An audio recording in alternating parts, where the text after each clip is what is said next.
All right, hello and welcome everyone to Chupacabra Games one slot RCQ that we have here on Naperville, Illinois tonight, or this afternoon. We will be giving away one invitation to Dallas. That will be the Pioneer format, but today we are playing some Modern. On round number one, we are featuring Will Kowalczyk and Justin Brickman. We'll be playing, I believe, 6 rounds today, potentially 5. I think we had 21 entrants.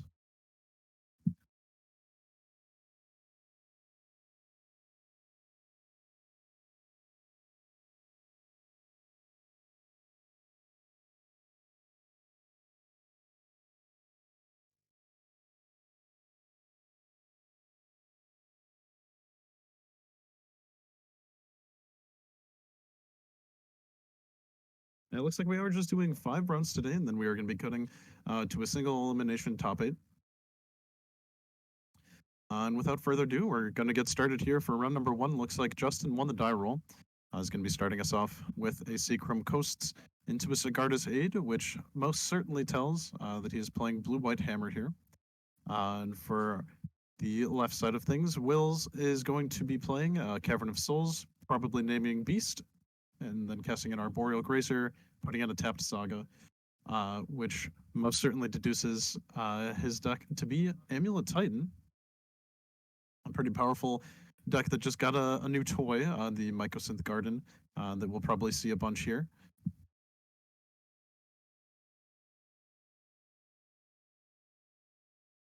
And we'll be pulling up some deck lists for y'all today. Just going to showcase these sideboards a little bit more than we typically see on the streams today.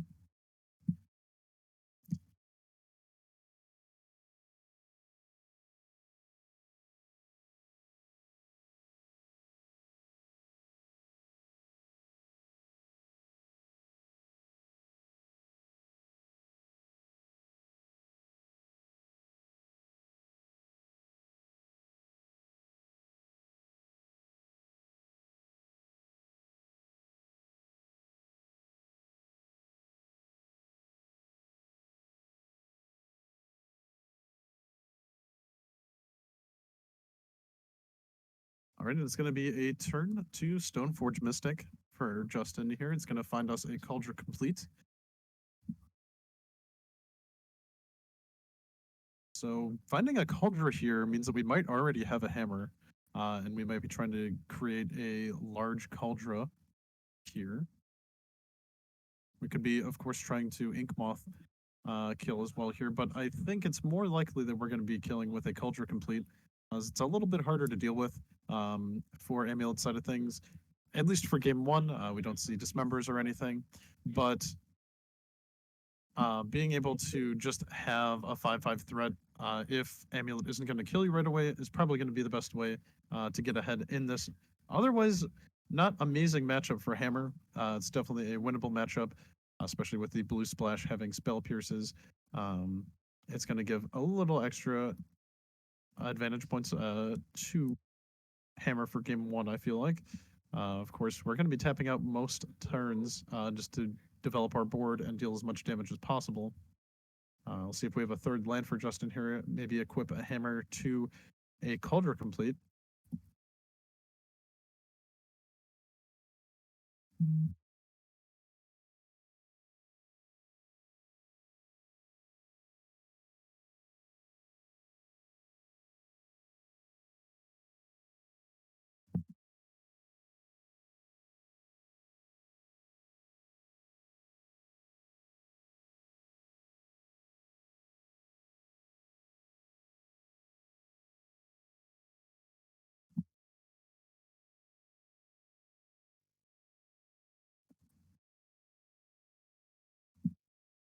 And it looks like we do have his third land. It'll be Seacrum Coasts coming down here. So if we do have a hammer plus Cauldron, this might be an opportunity to go for it, as Will doesn't have access to green mana for any suspected Passages. Although,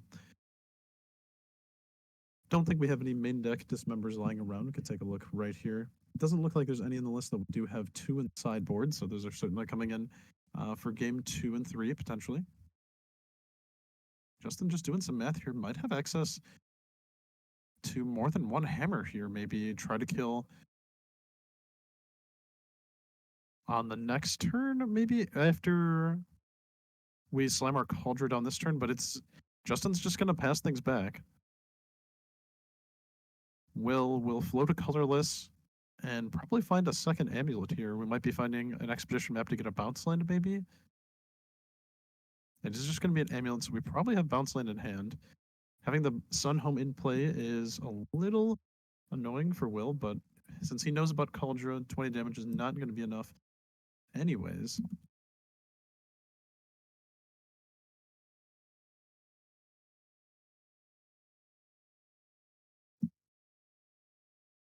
Will be a Mycosynth Gardens that is going to turn into an Amulet of Vigor and be Will's second land drop for turn. Will be a Selesnya Sanctuary and a third one as well. And with 3 amulets in play, Will has Tolaria West in his deck, which he will be able to search up off of the first Primeval Titan that he gets off that Summoner's Pact, which will then net him a Simic Growth Chamber and a Tolaria West, which will find and cast another Primeval Titan. Rinse and repeat that until you run out of Tolaria Wests. Then you can get Slayer Stronghold, Boris Garrison, and since you have 3 Titans and 3 amulets, you will be able to give them all haste once. So that's 24 damage right there on its own. And on top of that, you'll be able to give I believe 2. I think you can fit 2 double strike activations on those hasty Titans. So that is well more than enough damage without any solid piece of interaction from Justin's side of things. So that will give Will the win for round number 1, for game number 1, excuse me. Resulting in Justin being on the play for game number 2, which we saw last game. He was on the play. He had a good start, had a Stoneforge Mystic and Scarred Aid, but didn't quite have all of the pieces he needed to be able to kill Will early. And the Arboreal Grazer, of course, making things awkward, as you would need to get a Shadow Spear in play to be able to get over that in one hit. So it basically just makes your opponent have 2 attacks instead of 1. Basically just time walking your opponent there with a 1 mana 0/3 that also ramps your opponent, getting them closer to their goal. So pretty strong card in the matchup, Arboreal Grazer. Will's definitely going to be looking for those in his opening hands when he can.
All right, looks like our players are all shuffled up and ready for game number 2 here.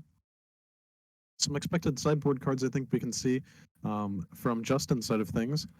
Looks like he has a Spell Pierce, Relic of Progenitus, Pething Needle, Lavinia Azorius Renegade, Haywire Might, 2 Dranith, 2 Sanctifier, 2 Path, 2 March, and 2 Blacksmith Skill. I think March of the Otherworldly Light is most certainly going to be included in the board in here. It's going to be a 1 mana answer to Urza's Saga, and a 2 mana answer to Anna Amulet. And being on the play, I think, gives him quite a bit of advantage and opportunity to be able to get that 1 mana Wasteland, essentially. As well as Path to Exile, that's just a good answer to a Titan. And not many cards in the deck can answer a Titan. We might see a Lavinia come in as well to stop Pact, Summoner's Pact, as it is a spell cast with no mana.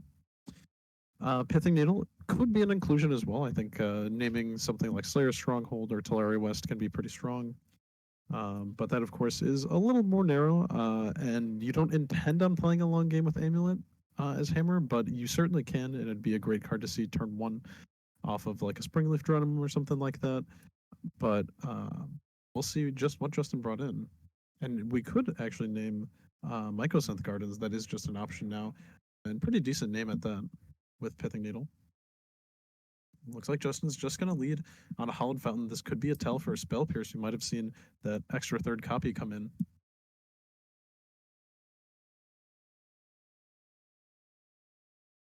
And there is the Mycosynth Gardens from Will on turn 1. I think we just see a pass back from there from Will's side as well. Urza's Saga for Justin, going to be start making constructs next turn, so long as we have another mana source. Justin's going to take a quick look at the Gardens. Brand new cards, so a lot of stuff going on here with the Gardens. It does say specifically non-token, but other than that, that is the only stipulation, I believe. We can see it here on screen now. Justin's just going to come in with a Ginger Brute for 1, sending a Will down to 19, still holding up that blue or white for the March, in hopes to snag an Urza Saga.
All right, Will's going to play a Saga of his own, and there was no response to the trigger of the lore counter, so no March for Justin.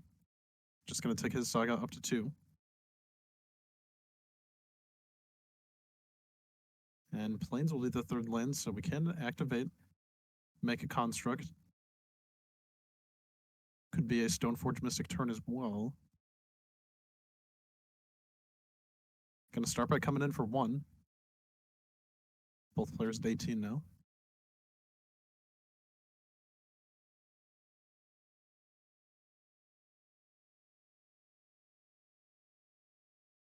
Justin, taking a look at the options he has, still has a fair amount of cards in hand. This is just turn 3 and looks as though he's just passing it back, holding up some mana as well to interact with spells and make a construct if nothing else happens. And the construct will be fairly large, assuming that the Saga will be able to sack and search for another artifact. Going to add a colorless and cast an Amulet of Vigor. And here is that Spell Pierce that Justin's been holding on to. And second Amulet for Will. This one should resolve. Bounce Land trigger going on the stack. Looks like it's going to resolve as well. I'm going to pick up a garden. Do we have an explorer here? We have a grazer, even better. It's going to net us another land. See if it's that garden again. Still have a white floating, by the way.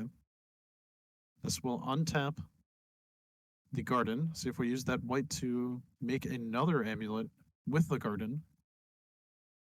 I think that's the play if we have another bounce land in hand. Looks like Will's choosing not to use that extra mana. Just going to leave that garden as a land.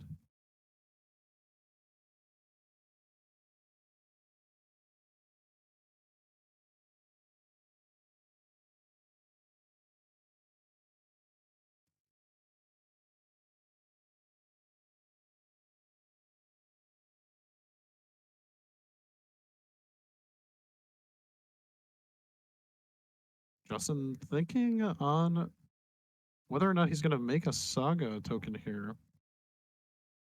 Might not be the move if he doesn't have another land in hand.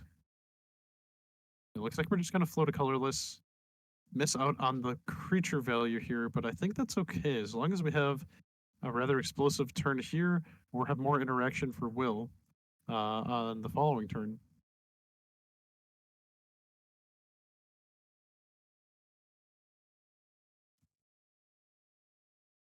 It's going to be Springleaf Drum, so we might not have that extra land drop, but thanks to the drum plus Gingerbread, we'll be able to have another mana here.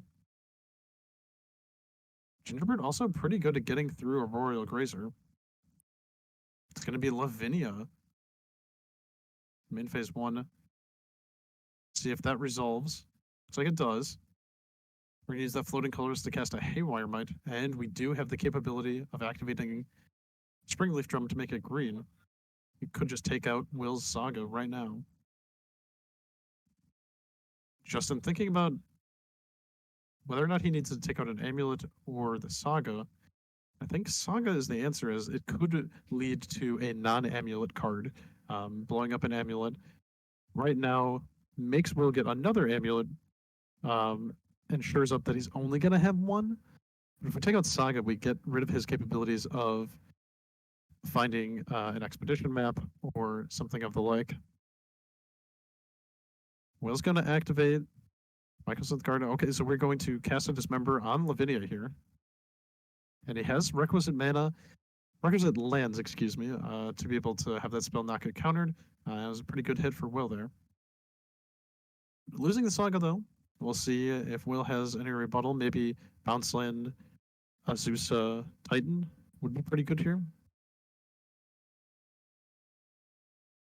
3 mana to cast Mana Accelerator, 1 Bounce Land to cast 3 times, Titan with haste.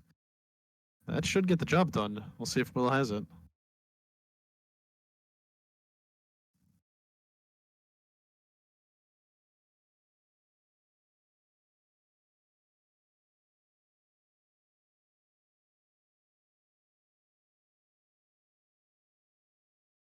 Here is a Radiant Fountain.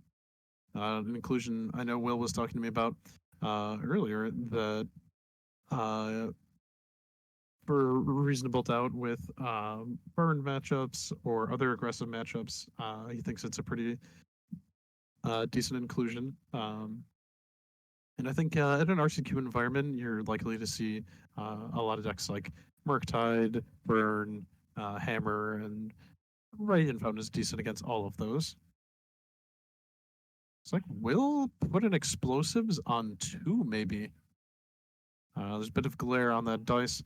Unfortunately, I do believe he spent the Simic Growth Chamber mana on that. No, looks like just for 1. Okay. Maybe just tapping the Growth Chamber to leave up the other mana as to not float more mana. Yeah, more mana than necessary, but Will can just create a copy of the Engineered Explosives. It won't come in with the counter, but it could be on 0, which might be beneficial if there are construct tokens, but there aren't. So probably just going to be making another Amulet and hoping for a bounce land on the following turn. Justin had a lot of interaction this game. 2 key pieces. And I was just about to say we haven't seen too many threats yet, but here's Pure Steel Paladin. And no hammer yet, though, so half of the puzzle has been acquired. We just need a payoff here. Justin choosing to leave up a blue, though. And I do believe Gardens does target, so if we get rid of an amulet with that on the stack, I do think it will fizzle, as long as it says target. But it looks like that's going to happen. Will now has 2 amulets. Pretty scary stuff. If we can find a bounce line plus threat here, Will certainly has at least one of those in hand.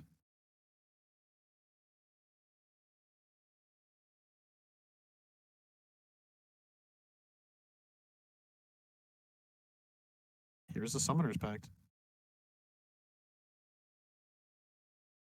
That's going to find Primeval Titan. Does Will have the requisite mana here?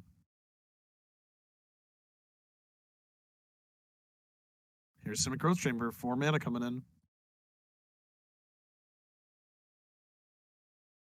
Floating a white, most likely.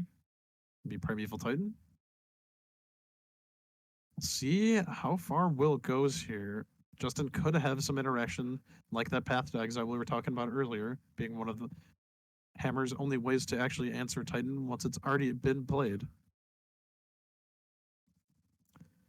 So Will goes for a more cautious route here, just getting some Growth Chamber. Talari West, he might be punished if Justin has a more explosive start in his hand at the moment.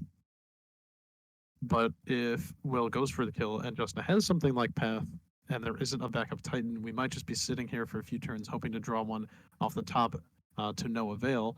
So I think I would go with the safer route here of just finding a Talaria West. Ideally, I think you would want to assume your Titan lives, give it haste, and find Simic Growth Chamber plus Boseiju, pick up Boseiju. You can, of course, skip that first step 2 of Slayer's Stronghold and just go straight for the Boseiju, which I think is a pretty solid play. Yeah, that looks like what Will's going to be doing here. This does give us 6 mana, actually. If there's another Titan in Will's hand already, the last card that's not a Growth Chamber, we could just cast it. But we're going to untap here, make green, green, blue, make extra green, leave up Growth Chamber, pick up Boseiju. So now this gives us access to cracking explosives if we need it, but that's more of a failsafe, as well as having a Boseiju. And now Justin has to have Path for Will's next untap, or things are looking very grim for our Hammer player.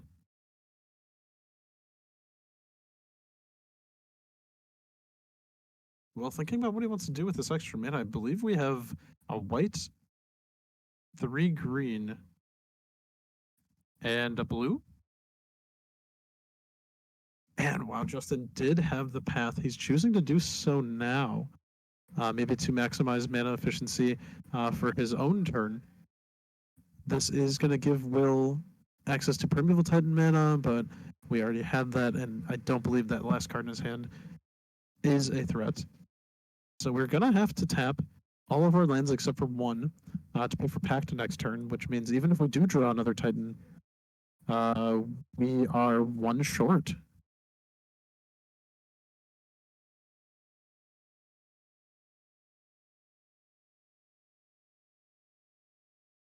Justin coming in for 1.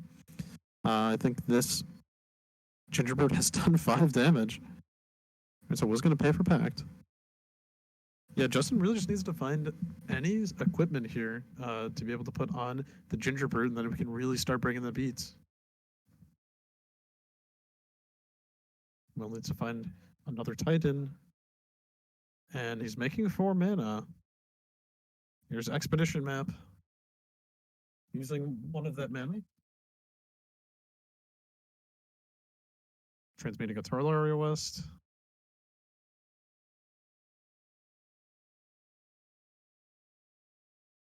For a Summoner's Pact.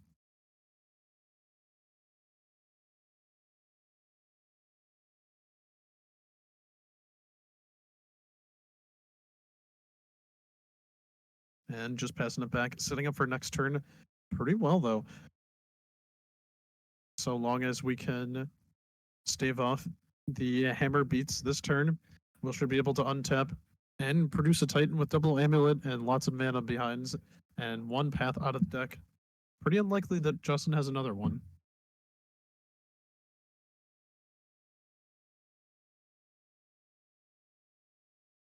Justin still only having that one good attack. If he's not casting spells on his turn, I'm thinking he has the interaction, so we'll see if that changes Will's play patterns at all. As he goes to untap here. But before, he will be searching for another Mycosynth card, as it looks like.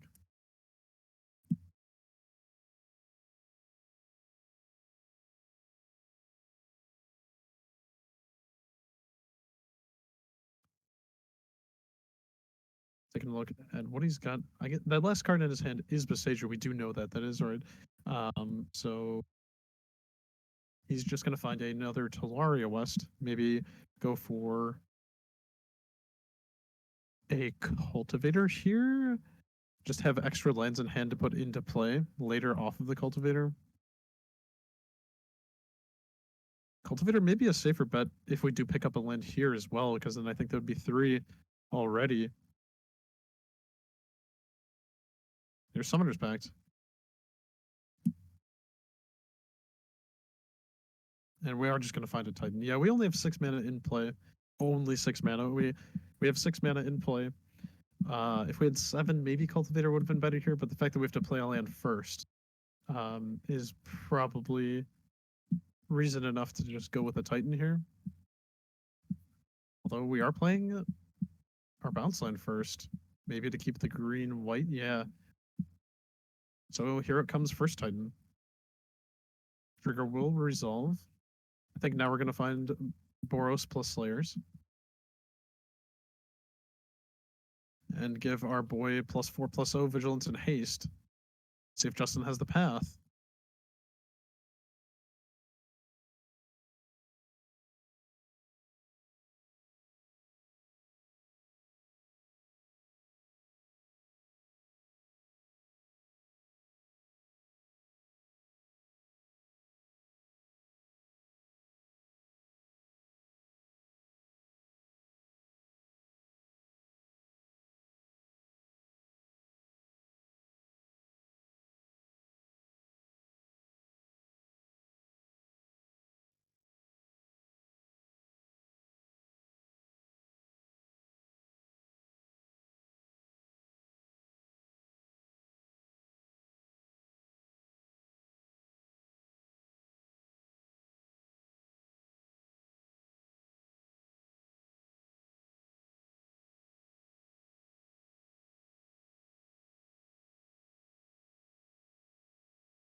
All right, looks like we just had a judge call going on here. That's why the gameplay has stopped, but we are taking a look into that now.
All right, so that was a judge call about a blacksmith skill being able to target opponent's creatures, which is legal. You can do that.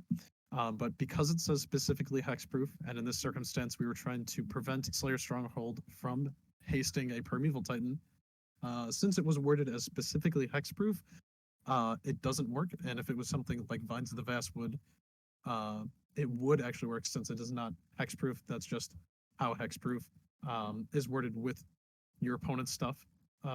So with that, Justin realizes that Will's going to do the same thing he did last time, uh, and whack him with a bunch of 6/6s of trample. And Will's going to take this match 2-0, going on 1-0 into our 5-round Swiss to cut to top 8. So pretty good games overall. Justin really needed to find uh, just any equipment there. He had a lot of interaction, arguably too much interaction, as that was taking up some spots that could have been hammers. But looks like he was just drawing blacksmith skills, paths, and spell pierces, which are all great cards to draw. But really needed to find a hammer or something there, and his saga unfortunately had to find a springleaf drum instead of a hammer, which I think uh, might have been the nail in the coffin there, just because we didn't see any sort of equipment off the top. Little unfortunate draws there for Justin, but well fought from both sides. And typically a matchup that favors Amulet in general. So um, we will see how Justin's the rest of Justin's tournament goes, and we might see him back here for top 8 or one of the later rounds. But thank you all for watching round number 1. With just 16 minutes left on the clock, I don't think we're going to be able to find another match. So we will see y'all for round number 2 in about 15 minutes.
All right, everyone, welcome back for round number 2 here at Chupacabra Games.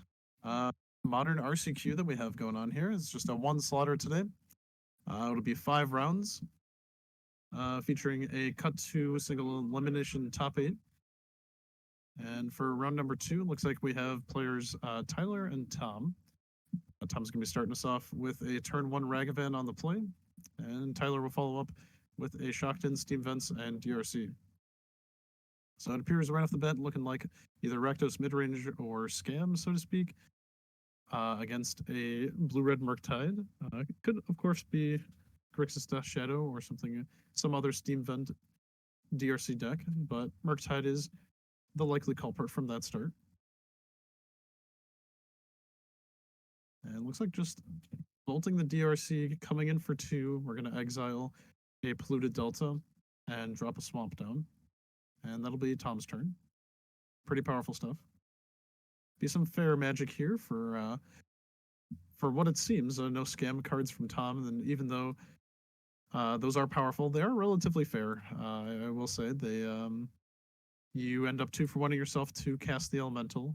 Then you still use a card to take another card. Just the manner in which it's done on turn 1 is super aggressive, very powerful stuff. But Rakdos midrange also pretty powerful deck. We'll see just what type of build Tom is on. And Tyler's going to cast a Ledger Shredder with a Bauble backup. Very true. We'll see if the bird can survive any fatal pushes, and it's made it to Tom's upkeep so far. So I think so far so good. The Ledger Shredder is here to stay as a 2/4 as well, discarding that Spell Pierce.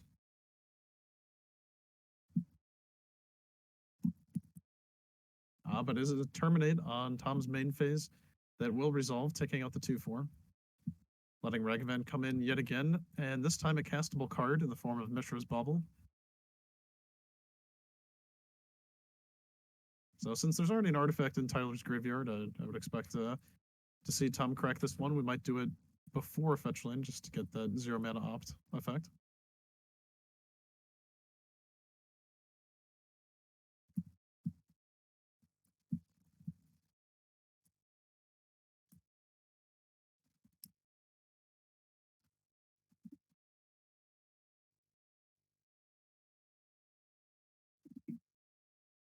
And that bubble will be correct. You're going to take a look at the top of Tyler's deck. Unfortunately, we do not get to see.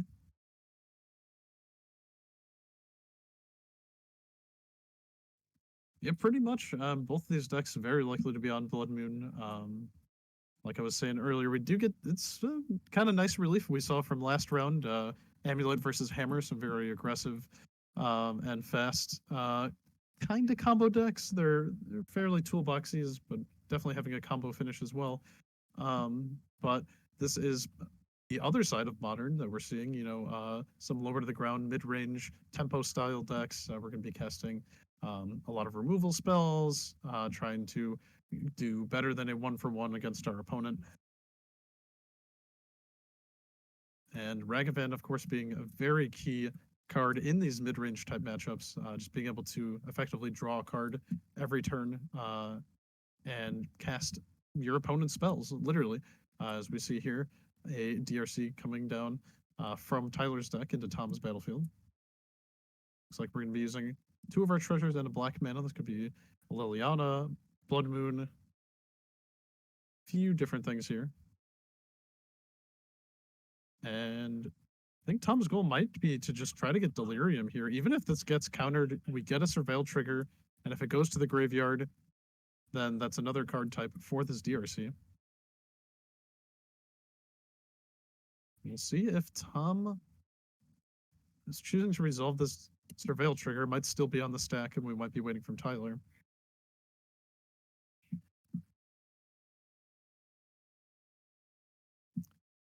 Looks like we are going to resolve the Surveil.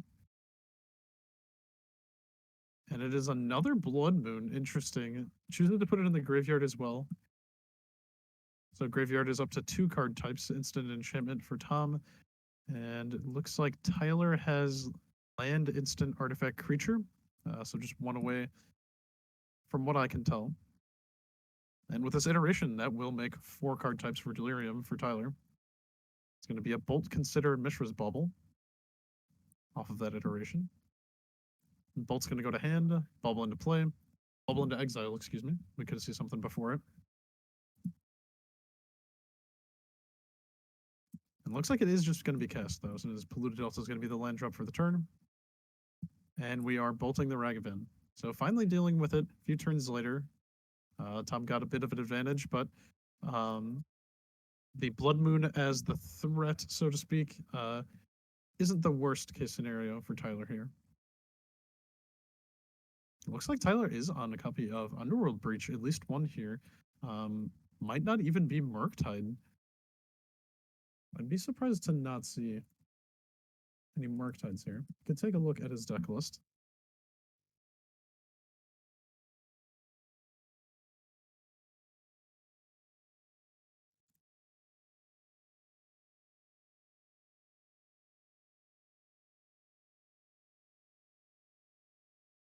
All right, just found it out. So it is labeled as Is It Breach? And it looks like it's just 4 Ragavan, 4 DRC, 4 Shredder. There aren't any Murktides here. And looks like Tom is on Scam still. We are playing the full Undying Malice, Feigned Death package.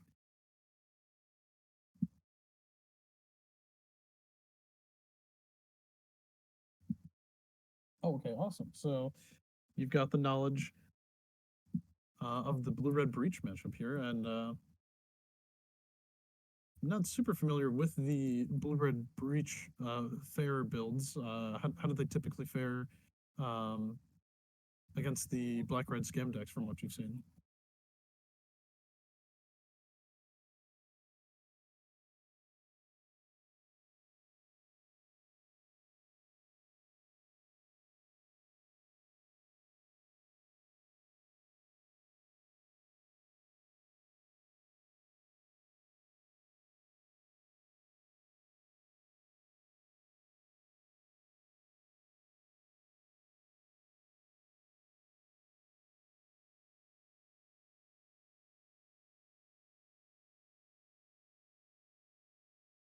Yeah, that makes sense. Being able to just differentiate what card type your threats are.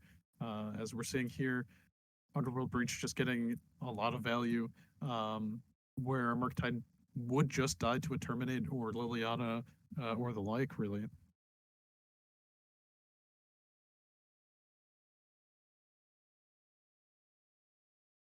So Fable the Mirrorbreaker for Tom, not going to be doing as much as Tyler's turn, honestly. I mean, one breach is going to deal with the DRC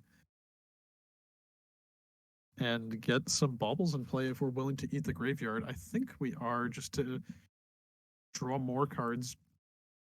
Since Tom is light on lands, he does have only access to 1 black mana, so it stands right now. But this Goblin Shaman, if it lives, could produce a treasure.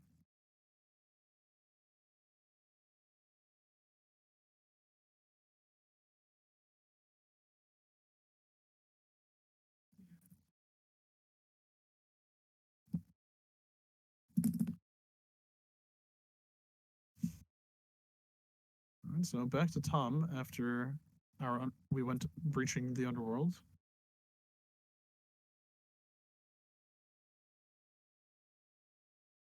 Yeah, that's a pretty good way of putting it. I'd much rather have a treasure cruise than a 2/1 flash body.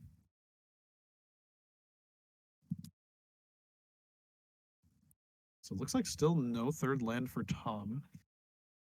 Blood Moon doing some for Tom here, but I mean, if both decks are playing Blood Moon, it's obviously not going to be the greatest card, but looks like just Spell Pierce is in Tyler's deck as well, so not even turning off Counterspell by having only 1 island in play.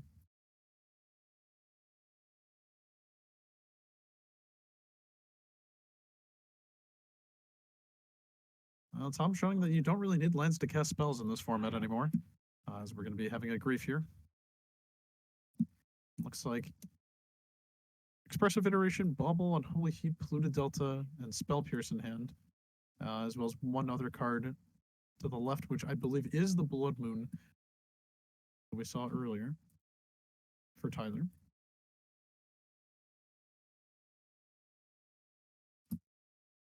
So if you're Tom here, I think the iteration is what you're most concerned about. We do have a Feign Death, so we can always take another card, which is probably the Unholy Heat, and then we can play around Spell Pierce kind of by just waiting to cast our spells, but if we wait too long, obviously, might be a problem. But with Tyler only having the Ledger Shredder in play, this 4-2 Grief is going to be doing a decent amount of work, as well as just a Ragavan.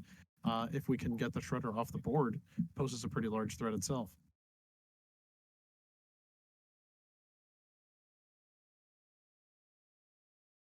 Looks like Tyler did pick up a Ragavan off the top of his library. Let's start with a bubble.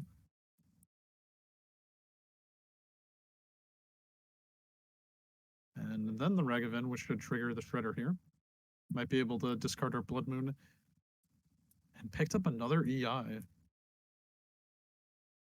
Pretty solid draws from Tyler here, picking up performing the Thoughtseize bug in real life.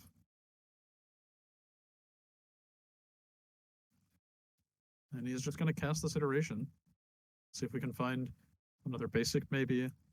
Just more fuel. And Underworld Breach with some spells in the yard is a pretty good find, I would say. Maybe that'll go to hand. And exile Spirebluff Canal for turn.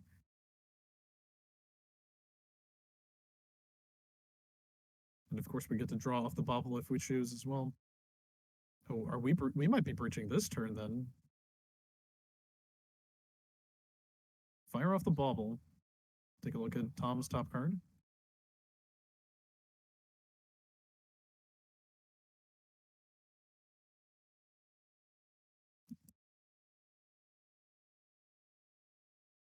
Yeah, and we're going to go ahead and cast this Underworld Breach.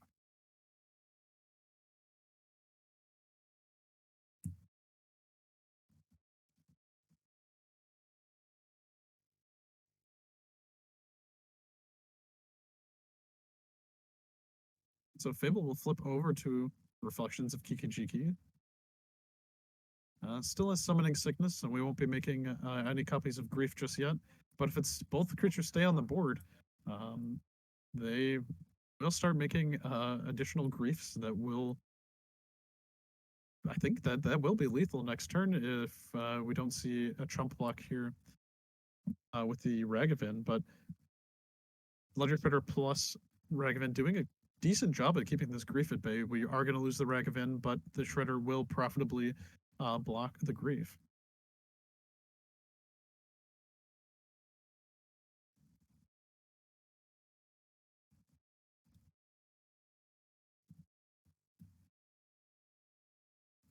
So looks like Tom's taking a look at Seasoned Pyromancer, Grief, and one other card. I believe it is a black card. Might be one of the scam spells of Feign Death or something. Could even be a Fatal Push. I believe we're on of those. No, actually, there are no Fatal Pushes, just 4 Undying Malice, 3 Bolt, 3 Terminate, 2 Feign Death, and a Kolaghan's Command.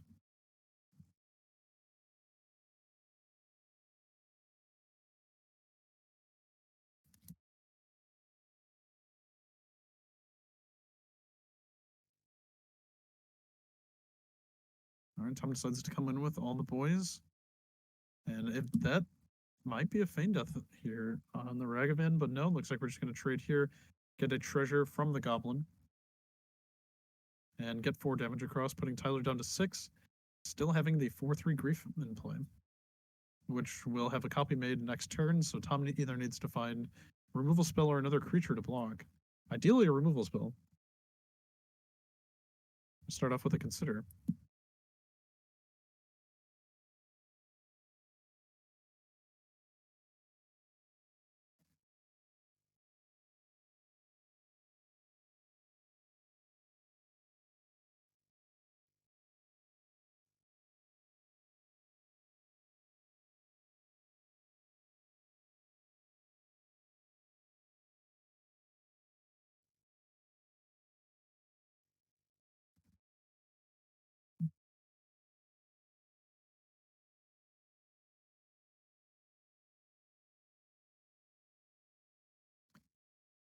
Letter Shredder will trigger the second one, making it even bigger. Maybe no, or just getting rid of a Scalding Tarn.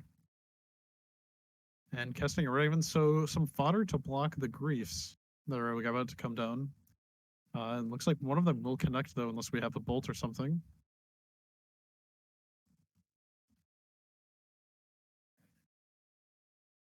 Tom will take a draw, picks up a Thoughtseize, is another Grief as well. And at 20 life, you're pretty free to take the Thoughtseize. The only consideration is mana, but yeah, Undying Malice is that last card. So Tom choosing which card he would like to pitch here off of this Grief. And it is going to be the Thoughtseize. Makes sense. Like Spell Pierce is going to be the pickup. I believe it's just lands. We are going to just feign death that Grief to keep it in play and then make a copy of the tapped one or untapped one. Doesn't really matter. Wow, okay. No, Tom choosing to just pass here. And during the draw step still, we're going to make a copy. Interesting. Okay. I think I like this a bit more. As if Tyler draws any spell, it is a bolt. We're going to have to take out the reflections. It looks like he did point at both of those. Yeah, so we're going to take our reflections. And that is the copy of the Grief.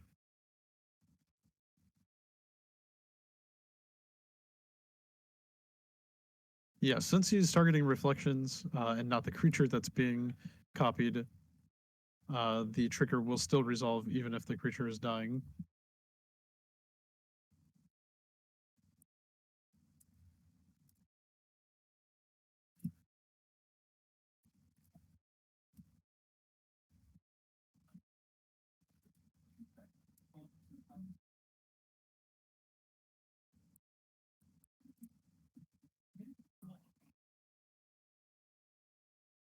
Okay, so it looks like there was a bit of confusion at the table. We were bolting the Grief, not the reflections, so there isn't going to be a copy made.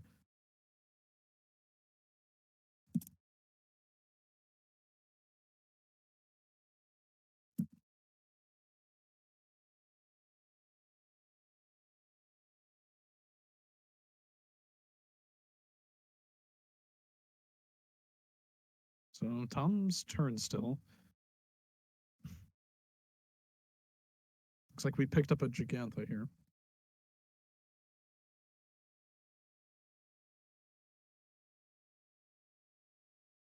And we're only one mana short of casting at this turn. Oh, no, here is the mountain.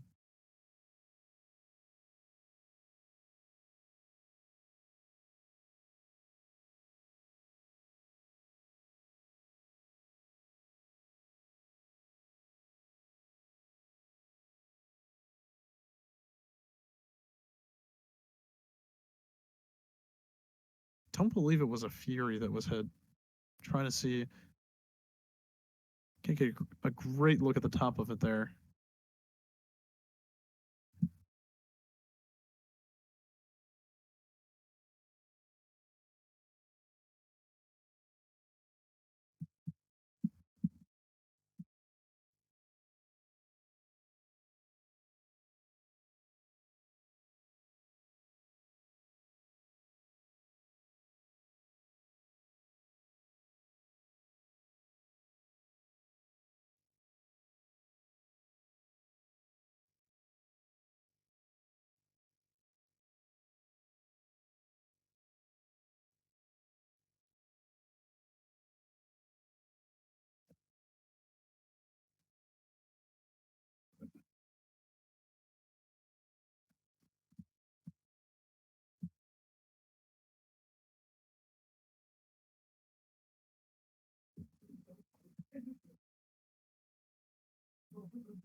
So it's going to be Underworld Breach here for Tyler now. Yeah, it looks like the third one. Second one was for value, just a smaller one. First one we saw the ancestral recall off baubles, basically. The third one now, we have access to a bunch of mana, a lot more than we did last time at least.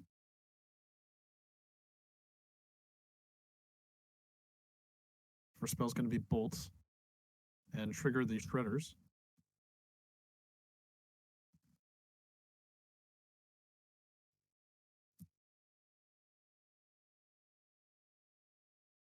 We're going to discard our Gigantha, grow the bird to 3, I believe. And the new Shredder will be at a 2/4.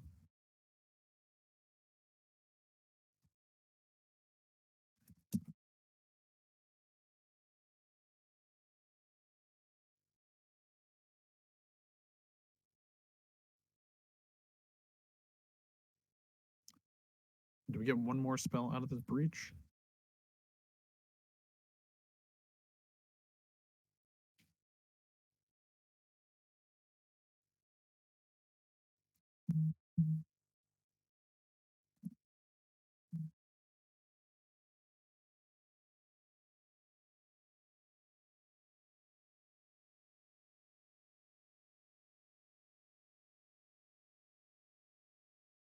And here come the birds and the Ragavan. I think that was actually a Fury that was cast.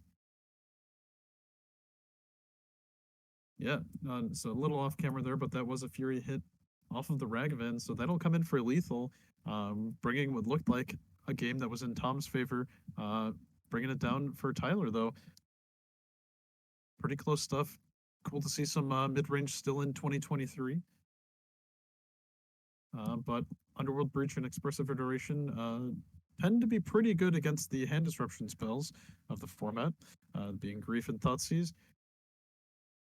But for game number 2, we will see Tom on the play. Let's see what he has to bring in here. He's looking at 4 Leyline of the Voids, which are almost certainly coming in, 2 Collective Brutalities, a couple Hidetsugu Consumes All, 2 Engineered Explosives, 2 Fatal Push, 2 Necromentia, and 1 Magus of the Moon.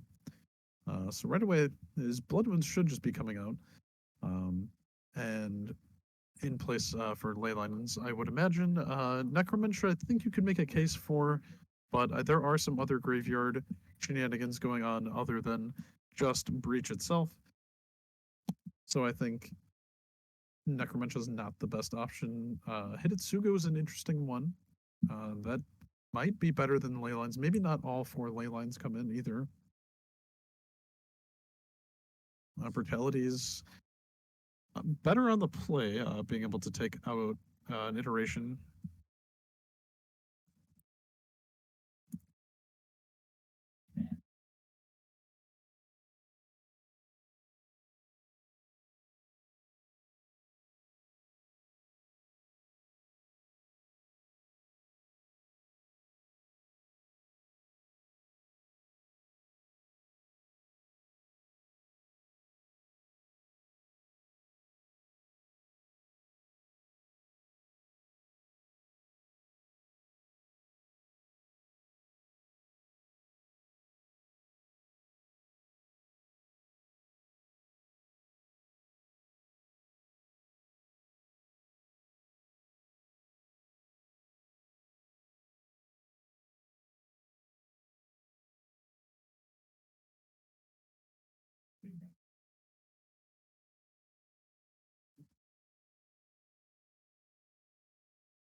All right, and looks like for Breach's side of things, we are looking at 3 third path iconoclasts on the board, 2 explosives, 2 fluster, 2 gust, 2 dress down, 2 hearse, 1 blood moon, and of course the Gigantha. Looks like our players are getting off to round number 2 start. Tom did bring in the ley lines, it looks like. We've got one of those.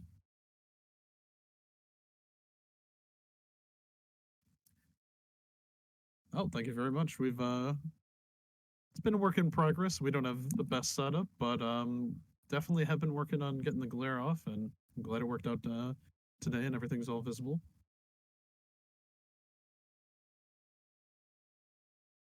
Yeah, I think it's a combination of just the right angle, and then it's not super bright out today either. And, got some clouds, so that's always helping. Looks like it's going to be a Dothy here for Tom off of Blackleaf Cliff, so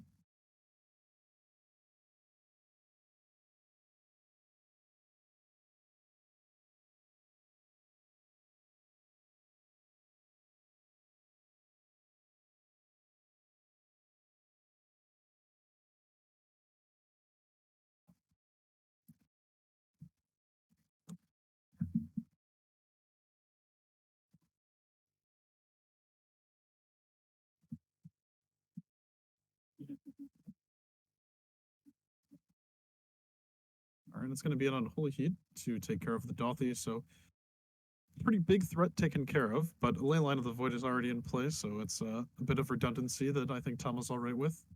Looks like he's got a couple of griefs as well in hand. Uh, the the Ley Line will exile it, and I believe the card does get exiled at the same time.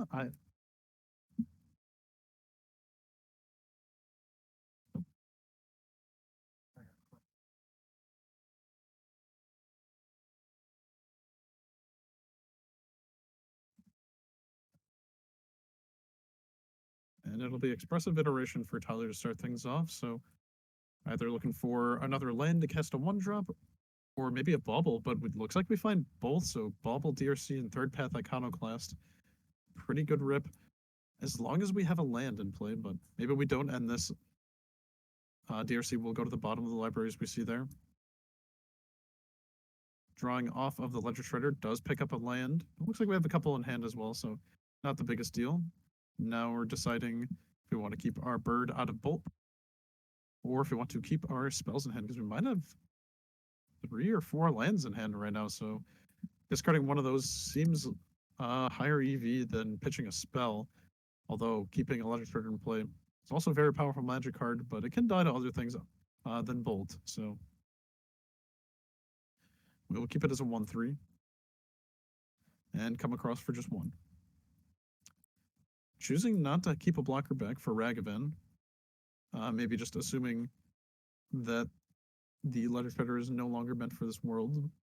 See how long it will last. There are quite a few answers to it, especially when it just has 3 toughness.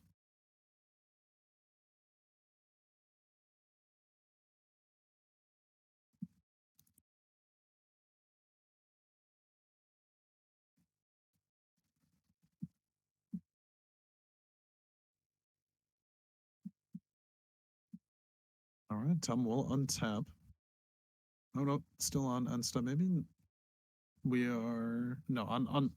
So before we draw, we're just gonna take a look at Tom's top card with the bauble, and then draw on Tyler's next upkeep. After this grief, notably, and this is a hard cast grief, so not gonna get got by counterspell or anything. We do have the dress down in hand, but not enough mana, unfortunately. Gonna take 1 off of our fiery islet to cast a bolt. And then it will resolve and either take Iconoclast or Dress Down. This will give us a bit of information about Tom's hand, what we take here.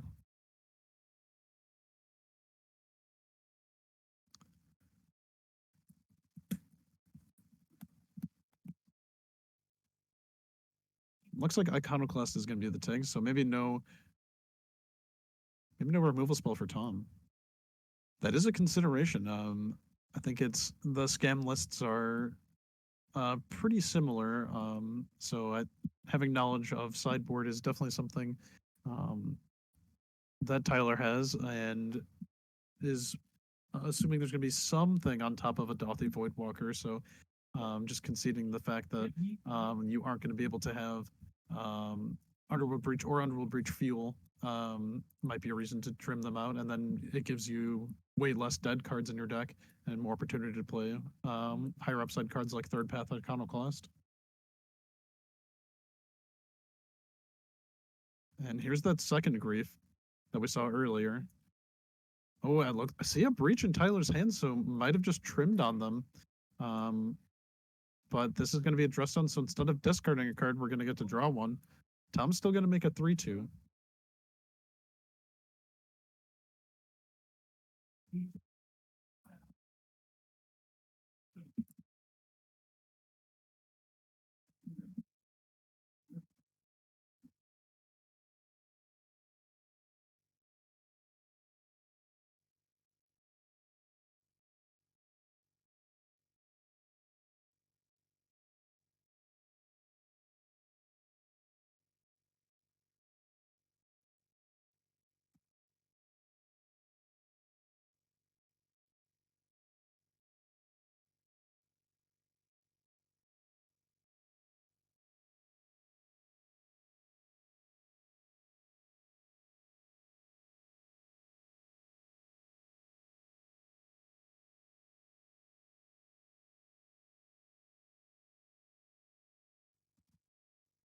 So a second Ledger Shredder coming down here.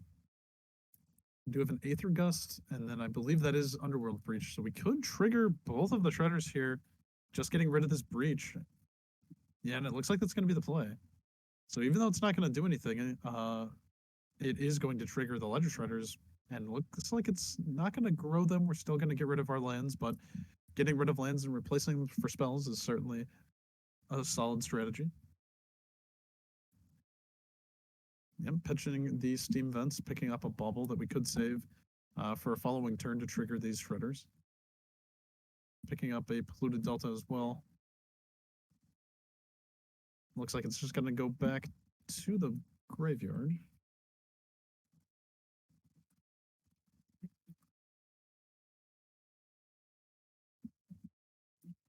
Good to know. Thanks for the clarification, Hybrid.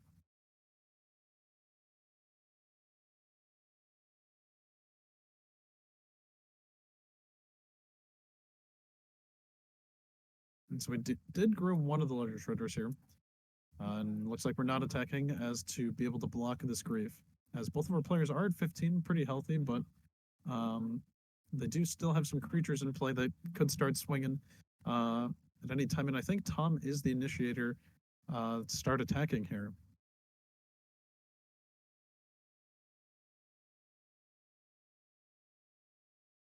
Tom picked up a third grief. This might be a good one. I'm just going to find a bubble. Interesting, if Tyler did play the bubble and didn't crack it, he would have had an extra card here. But choosing to save it for the legislative triggers with 2 lines of hands, that makes a lot of sense.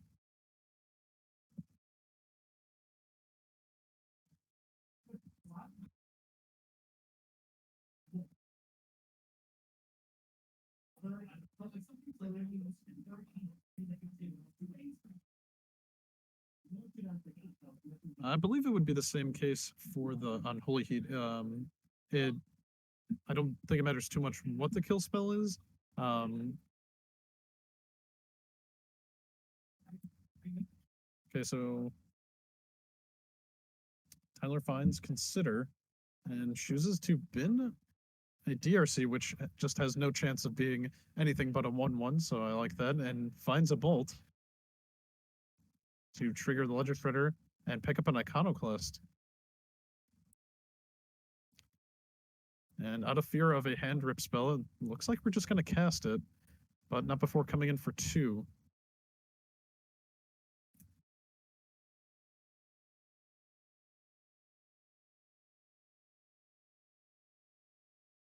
Looks like a bit of shortcutting there, but All our players seem satisfied with the order of things, and we will continue on from here. And looks like Tom does have a Castle Ardenvale in play. Might see some activations here. Gonna cost a few life, but in these situations, it's probably worth it for the extra card.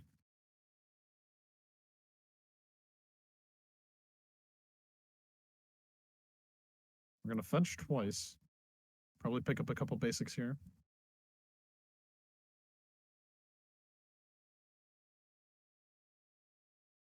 And time to deal with Tyler's creatures. Tom hasn't had too many spells to deal with the board, rather just Tyler's hand. But when you're playing a deck like Is It Breach, a lot of your cards are just going to draw more and do more if they stick around. And Seasoned Pyromancer will discard Undying Malice, creating a 1/1, probably better than Undying Malice itself. Just the fact that having another body here. And notably, Third Path Iconoclast is a 2/1, so the 1/1 will be able to block.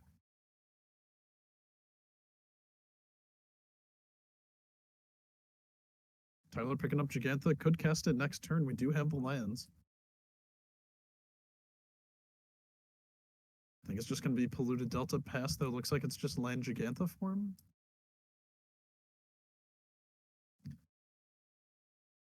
Sending Tom down to 7.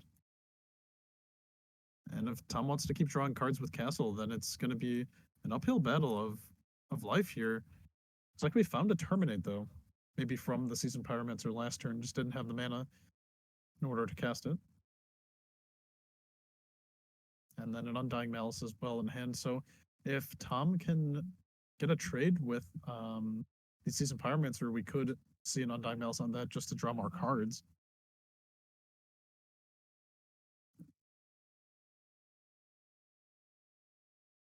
Yeah, Tom is going to come in for 2 here.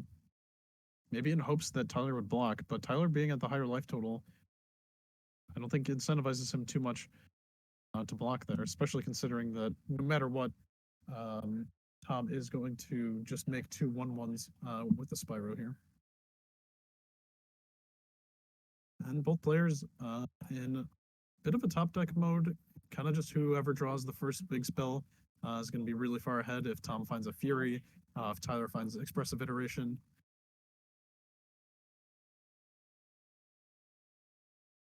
Expressive Iteration needed, but I think we picked up an Unholy Heat, so that's one of the cards you'd be looking to find off of Iteration, not the worst pickup. But really wanting to double spell here for the Shredder and just make some guys with the Iconoclast.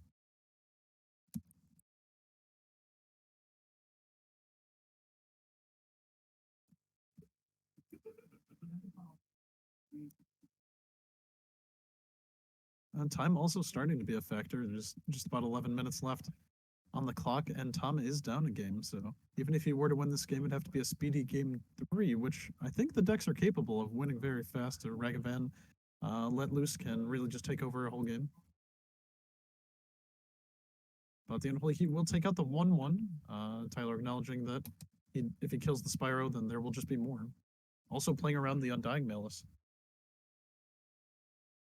Gigantha as the second spell will trigger and mill over effectively a Consider, making the Shredder, I believe, 4 power. No, it's 2 counters. So this is an attack for 5, sending Tom down to 2. With the 5/5 in play, things are looking good. It will be terminated. I believe that's the last card for Tom. But then there's the threat of the Ledger Shredder. I think Tom's best bet here is to run the Seasoned Pyromancer into the Gigantha, and then Undying Malice it and get another trigger, and with a trigger on the stack, terminate Ledger Shredder or Gigantha. And then you'd have to draw into like 2 more removal spells, but I think that's really the only line he's got here.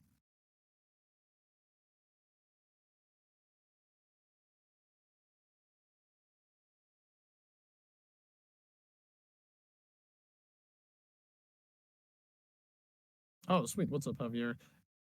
Sorry to hear you couldn't make it out today. We will be doing more RCQs in the future, though. We'll definitely give plenty of notice.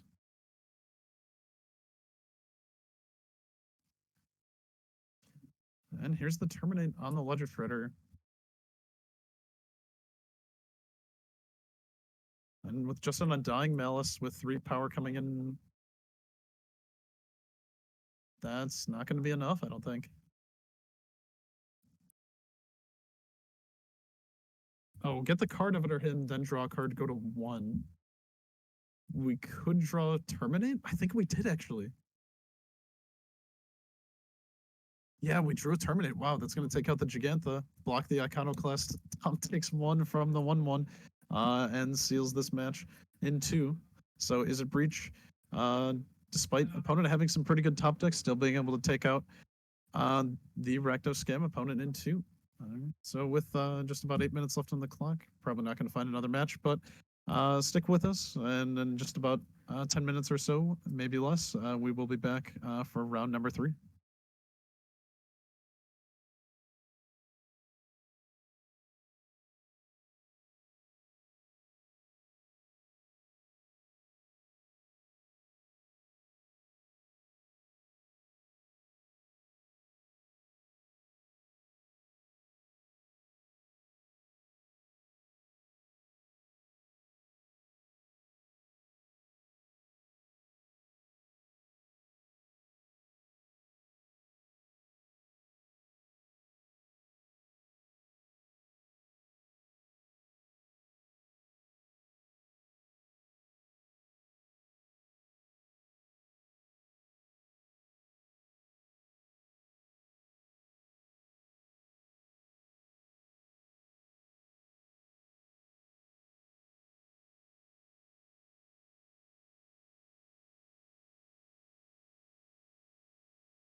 All right, hello and welcome to round number 3 of Chupacabra Games RCQ here in Naperville, Illinois. For our round 3 2-0s, we have Dom V versus Brinker. And I believe Brinker is on blue-white hammer. And looks like Dom is on Yawgmoth. Brinker appears to be on the play, and he's going to start off with a couple of zero drops with Paradise Mental, Esper Sentinel, and Ornithopter.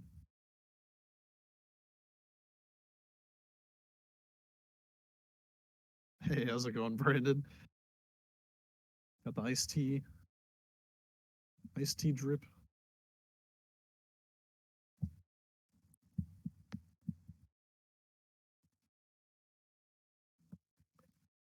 Looks like Dom's got to lead on a Misty. We'll see if he has a Mana Dork or Undying Creature to drop on turn 1. Looks like just a pass back, too, so Brinker will be equipping this Paradise Mantle and coming across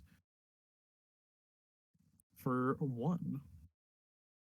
And, oh, no, not coming across, we are making some mana, looks like, and casting a Stoneforge.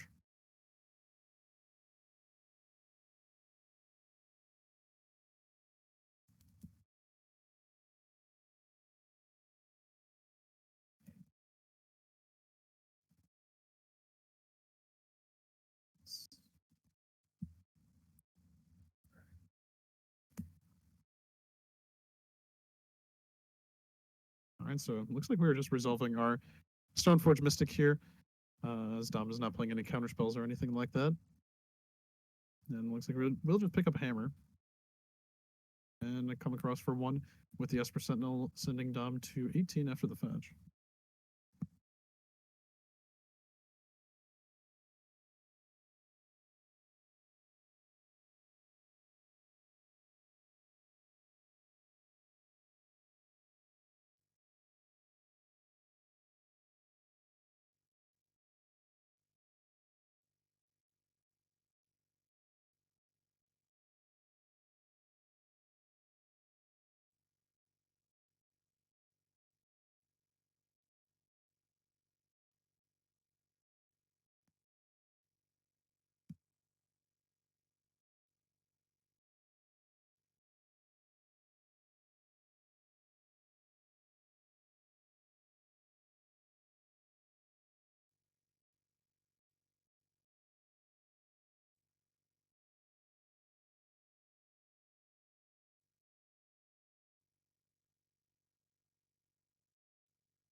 Oh, thanks for saying something, Glorp. Definitely minor error there. What I was saying previously was I was surprised Dom didn't go for the grist that was in his hand, and instead chose for a cord that does get got by Spell Pierce. And also, I think because Brinker had the hammer on the Pure Steel, you're more incentivized to just use your grist, stack a Dryad Arbor, get rid of the Pure Steel, and force your opponent to have another way to equip artifacts. Um, but I don't know exactly what's in Dom's deck. I guess I actually do. I do have his list pulled up right here, and we can see what he might have been courting for. And outside of an Essence Warden, maybe just something to chump block. But I think you really want to just deal with the Pure Steel Paladin as with Brinker's hand account too. He only had 2 cards in hand. I think it's decently unlikely that he has another way to equip. Um, and that's really the only option in my eyes there is to play that grist. I don't think it feels great losing a land and taking a lot of life to do so, um, but that seems like your only route at that point.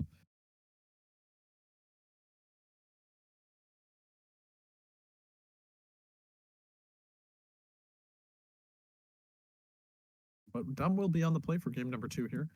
That is a pretty big deal in this matchup specifically.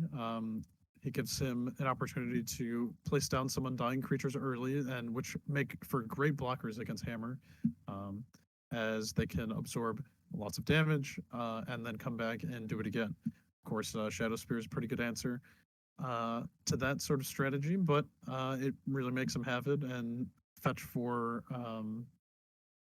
non-hammer equipment or non-culture equipment. And we'll take a look at Brinker's sideboard and see what he's got here.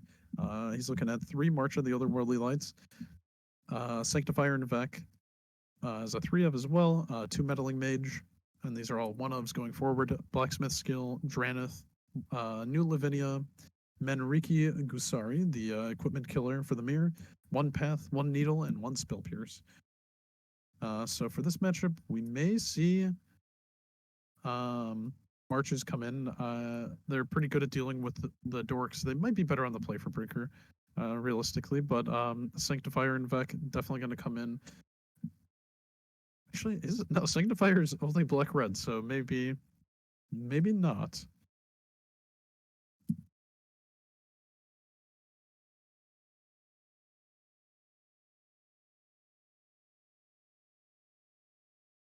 Yeah, definitely Path and Needle coming in for sure. I don't think you want Spell Pierce. It did come up there for Brinker, but I think that's not generally your game plan. How's it going, Adam? Yeah, I agree. Sanctifier is not putting in too much good there.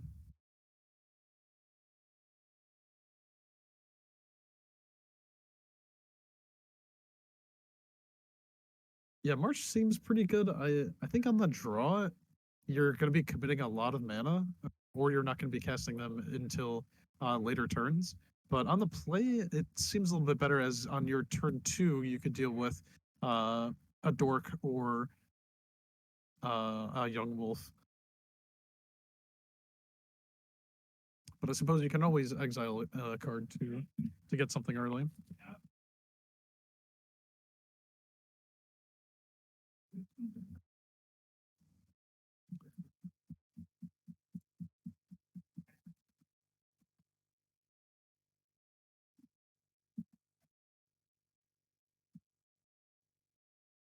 So it looks like Dom is on a mole to 6 here.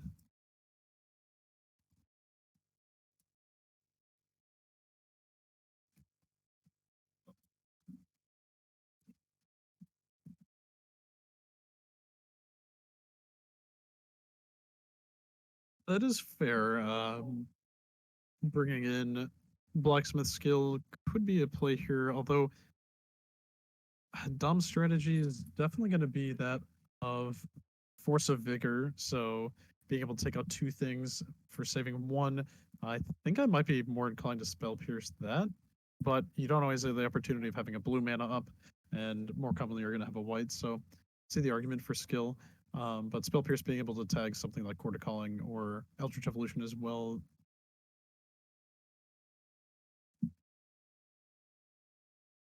You're just providing information for the people, all those up and coming hammer enthusiasts.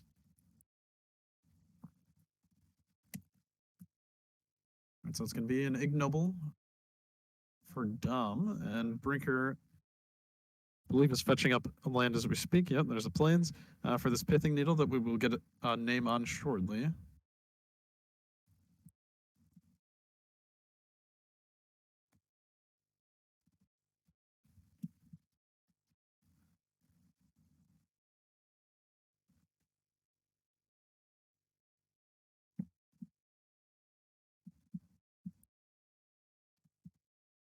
All right, so both of our players have finished fetching here. And looks like Yawgmoth was named with the Pithing Needle.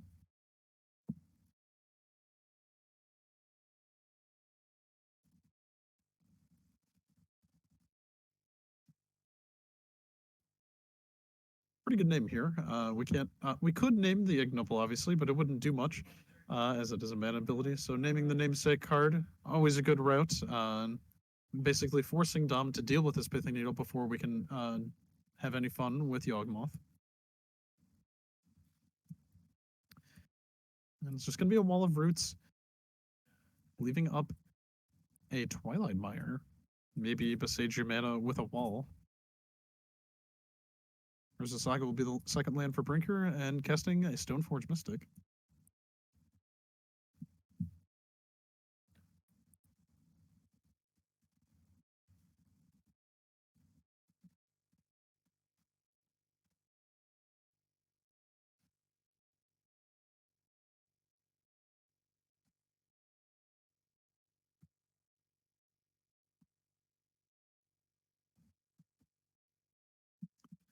And it looks like Cauldron Complete will be the search. And Force of Vigor is coming down now, taking out Pithing Needle and Urza Saga Wasteland effectively, as well as getting rid of the key artifact for Brinker there. And here's Eldritch Evolution. We're going to be making a green from the wall, it appears, and sacrificing it as well. Could be finding Yawgmoth. And makes sense after getting rid of the Pithing Needle here. And here is the Thran Physician himself. Still with a potential mana to use from the Ignoble.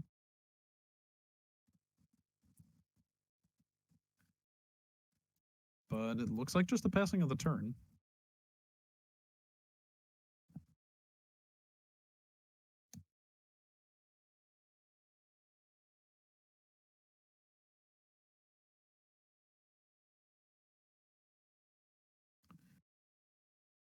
Oh no, we are still taking game actions. We're going to put a neg 1 counter over on the Stoneforge, draw us a card, and play a bird with that extra mana, drawing another card, losing another life, and passing it back. So no Cauldron for Brinker just yet. Going to play down an Inkmoth and see what else we got.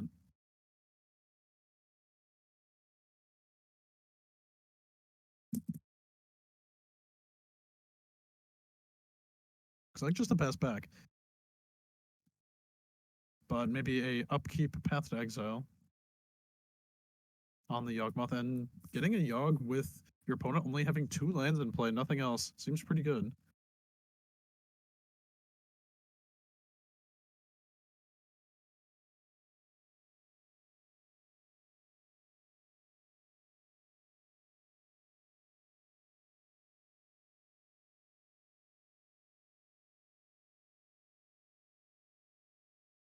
Dom will fetch out a Swamp, definitely helping him reach his goal of 4 mana to recast another Yawgmoth.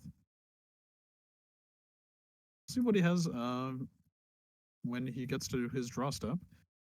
Could have an Undying Creature, or basically anything is good here, as Brinker didn't do too much on his turn. No development, at least just an answer to an ongoing threat, and double Ignobles. Pretty big here for Dom, being able to give him access to more mana, as well as making any threat he has get +2/+2 whenever it attacks, essentially.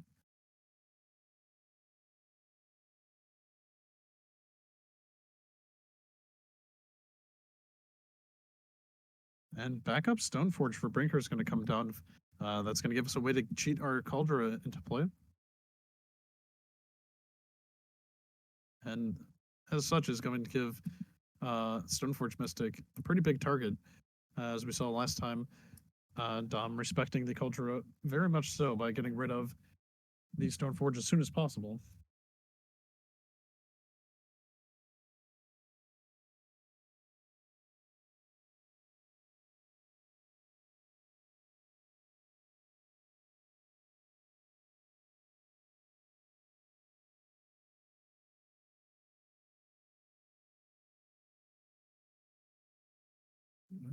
Right, another land comes down. Or, excuse me, Young Wolf comes down. Here for Dom, just missing the Yawgmoth piece of the puzzle. Now we have one Undying creature to get us going. Maybe we can find a second one once we find the Yogg. Definitely the first priority is going to be trying to answer this Cauldron Complete that's coming down here for Brinker, as I would imagine that's going to be his course of action. Relatively hard to kill threat with Cauldron, here it is. And here is the Living Weapon trigger. Gonna find us a Germ. And we may come across for 5 here. Yeah, looks like no interest in blocking. Gonna take that 5 down to 12.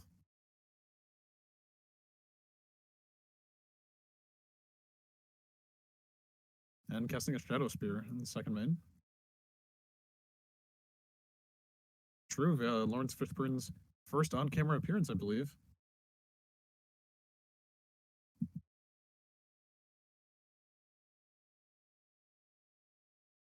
Dom not doing too much on his turn in the face of this Cauldron. Passing things back. We could go as far as giving the Cauldron a lifelink. That looks like what we're going to be doing here. And that is going to be Boseiju on the Shadow Spear. So Dom's still trying to kill his opponent. Who would have thought? Big concern for lifelink, especially when it's going to be 6 every turn. That's just at some point starts to be unkillable. And Mythic Mage is going to be the play for main phase 2. I would assume naming Yawgmoth, although this isn't the best answer to it since there are other ways to get it in, like Eldritch Evolution or Court of Calling. But it looks like Yawgmoth was the named card.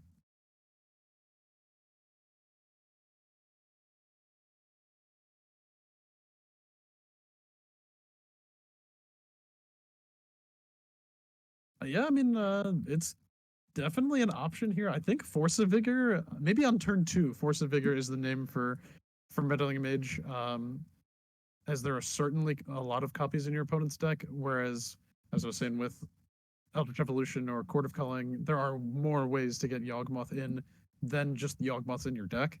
So Meddling Mage might not be the best option, but it's definitely doing something here for Brinker. It is just an attacker, which at this point in the game is good enough.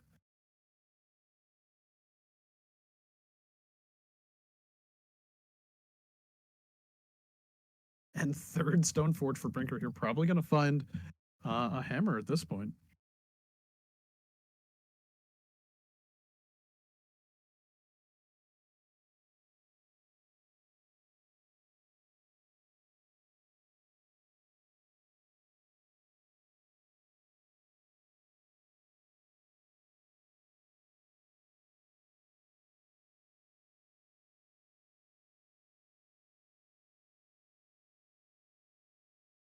All right, looks like Cauldron Complete will ride Brinker will ride Complete to victory here. We're going to be in the 3-0 bracket next round.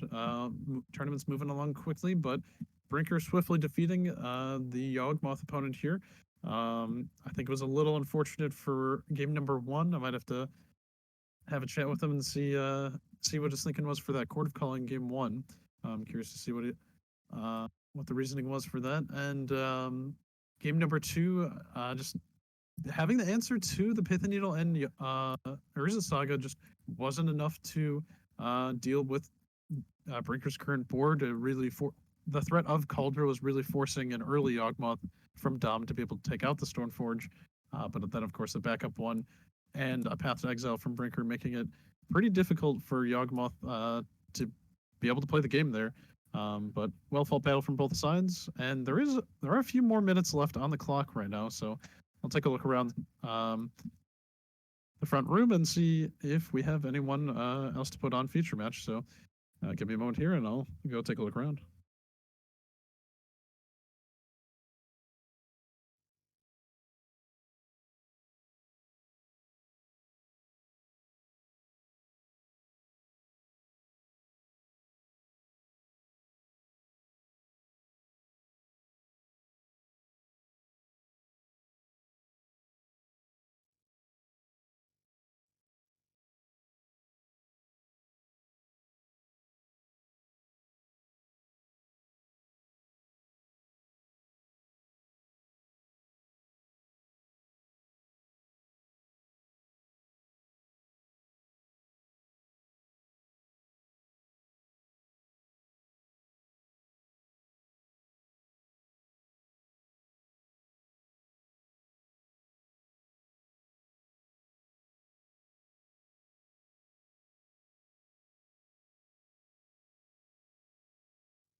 All right, looks like all of our remaining matches are still in progress.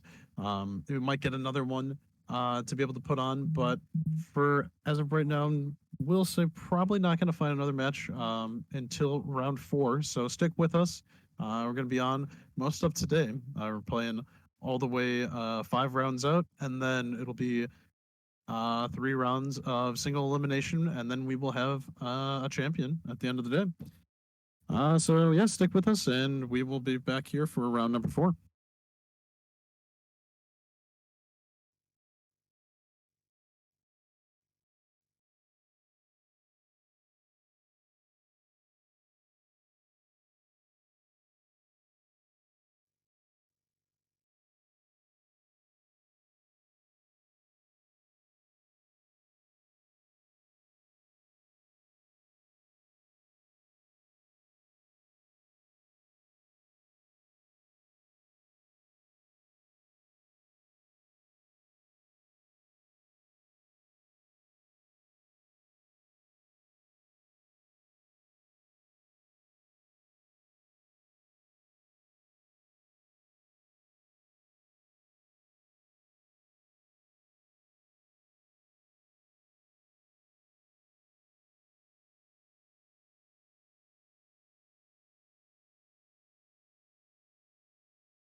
All right, hello and welcome back to round number 4 of Chupacabra Games RCQ. We got a one slaughter modern format for y'all today. Just joining us now. The two undefeateds from this round have drawn. Our two 3-0s, Brinker and Mark, Blue White Hammer and Hardened Scales have drawn. So they are probably locked for top 8 if they draw next round as well. Or at least play out one match. They only have to win one more. So we won't be seeing them this round. Instead, we were seeing Josh, our other 3-0, and apologies if I butcher the name, but Yang is a 2-1. And she's on a spicy one today. We have Absan Reanimator, which is a Stitcher Supplier Fauna Shaman style of Reanimator featuring Atraxa, Titan of Industry, Micaeus, Massacre Worm, and a few other targets. And right now we see a Grief on turn 1, 2, which is going to appear as though a scam matchup. I'm also joined here by Caleb. Hello, everyone. Caleb, how'd your tournament go today? What tournament? I went 0-3, you know, the typical. No. Oh, but now you get to hang out back here. Yeah, exactly. You guys get to hear my beautiful voice. Truly a blessing. You guys were missing me for 3 rounds. Now you never knew what you were missing until now. True, yeah, we had you on last RCQ as well. Yeah. Oh, you did, didn't you? Yeah. I got to commentate the top 8. Oh, yeah. Oh, I forgot that was just for top 8. It felt like more. Well, yeah, you know, it's when you play out top 8 and you lose your first round, you can. Understandable. Well, looks like Josh, we saw earlier, or actually no, this is a different list, right? This was actually Murktide. We saw Is It Breach earlier today, but this is actual factual Murktides. I got to play against the Tyler, who's on the Is It Breach deck. Oh, for round 1. I thought I was playing against Murktide for the longest time, and then they're like, "Oh, that's right, they have Gigantha. Can't play Murktide." Yep. Very true. It was a good choice taking the counterspell. Yeah, counterspell, and then one other card as well because that was Malakir Rebirth. Yeah, but I missed with the second one. I did too, and it is off camera now. But what Josh is working with now is a Bauble, Spell Pierce, and Dress Down, and we just played Bauble and got 2 cards. Yep. Must have gone Bauble. Must have been 2 Baubles, yep. Yang will come in for 3, sending Josh down to 15 already. No spot removal for that Grief. It's going to stick around for hopefully quite a while for the Reanimator side of things. Any bit of damage you can squeak in the beginning is well damaged earned. Certainly helps out in this matchup too. Because can't imagine it's going to be very difficult getting those big creatures into play against a Murktide player. It might be, yeah. I mean, that's definitely why we griefed over the counterspell, and then now we just have to deal with the Spell Pierce, but it looks like we might be missing some land drops. So. Yeah, no bueno. Never a good sign, yeah. Probably holding up like a Solitude Ephemerate, maybe? Solitude? Maybe so. A few things that could be represented here. It looks like just 3 Solitudes.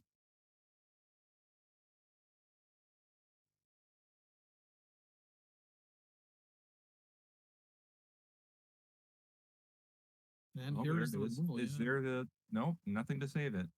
Yeah, so Bolt is just going to get the job done on the end step and then on tap go back to Josh. Looked like it was an Eldritch Evolution at the front of the hand. Ooh, okay. Not the greatest card to see when you just have Concealed Courtyard in hand, but if we get some lands... There's the Archon Quilty. Yeah, not the greatest pickup either. Well, depending on how many cards are in our hand, you know, she could be a way to get in the graveyard. Yeah. The good old... keep your opening 7 on the draw, go to 8, immediately go to clean up. Old Reanimator tech. Or Dredge too. There are spells there. That is a strat. It certainly is. I wouldn't call it the best one, but yeah, it's something. It gets the job done. Still no more lands. While Josh is just gonna keep ripping lands off the top. Basically, this is very good for Josh. That's still another one. So just Spell Pierce and Dress Down in hand, though. He does have the Fiery Islet to draw a card. If you looks like we do have Solitude as well, so in the back pocket. Yeah. Finally found a second finally land. got That's land. 2 is pretty big. I mean, we have access to persist now, which is This deck can run off of 2 lands. Priest of Felrice is gonna get through Spell Pierce too.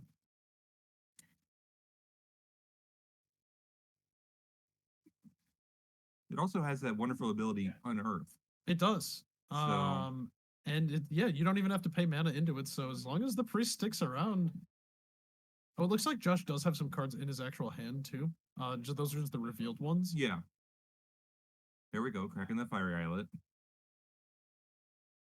Counters. Oh, drawing counters okay. called the Fiery Islet, probably. Yeah, it looks like maybe 2 additional cards, now 3. Yep. So 5 total. Is he playing the Spell Snare in his list? We could take a look. Looks like, yeah, 1 Spell Snare, 2 Spell Pierce, 3 Counter Spell. I'd like 4 Counter Spell, but I understand why people are trimming them, especially for the Blood Moon main deck. Dress. That makes a lot of sense.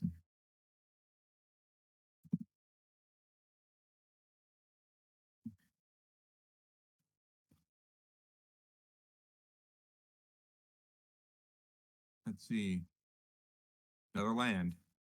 Josh just can't stop drawing lands. Yeah, I mean, it's pretty good for him, though. Is just being able to double spell when your opponent only has 2 lands in play is pretty unfortunate. It is. And that Dress Down is also just good against Reanimator decks also. It is, yeah, no, especially Archon. Oh, it looks like there's an Atraxa in hand also.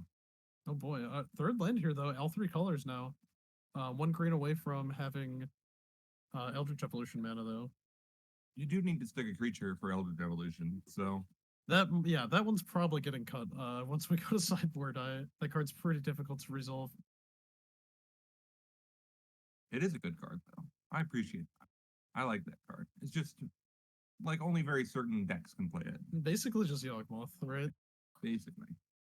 I did play a Winota deck that played it at one point. Oh, yeah. That was not a good deck. Just ramp up to Winota, turn to Winota. Yep. Would not recommend, but it's fun. But we got this match to pay attention to. Not Yeah. EI. Yeah. More cards, never hurt to find a Murktide as well as an Unholy Heat and Bolt. And lots of good cards there. Yeah, we could just play this Murktide this turn. I think, yeah. Yep, there it is. But this also opens a window. It is off camera, but I'm pretty sure Josh's graveyard is filled with instants and sorceries.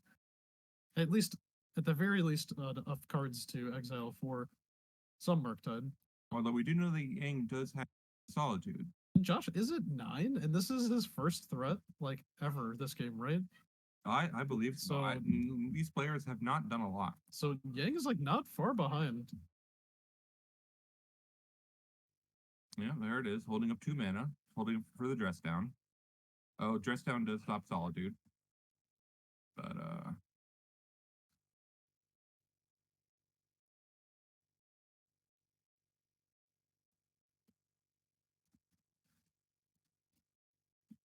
it is unfortunate that we cannot see the graveyard. It's a little bit off camera. Yeah, we could tell them to move it over, but it looks like that space is being utilized. So it's, yeah.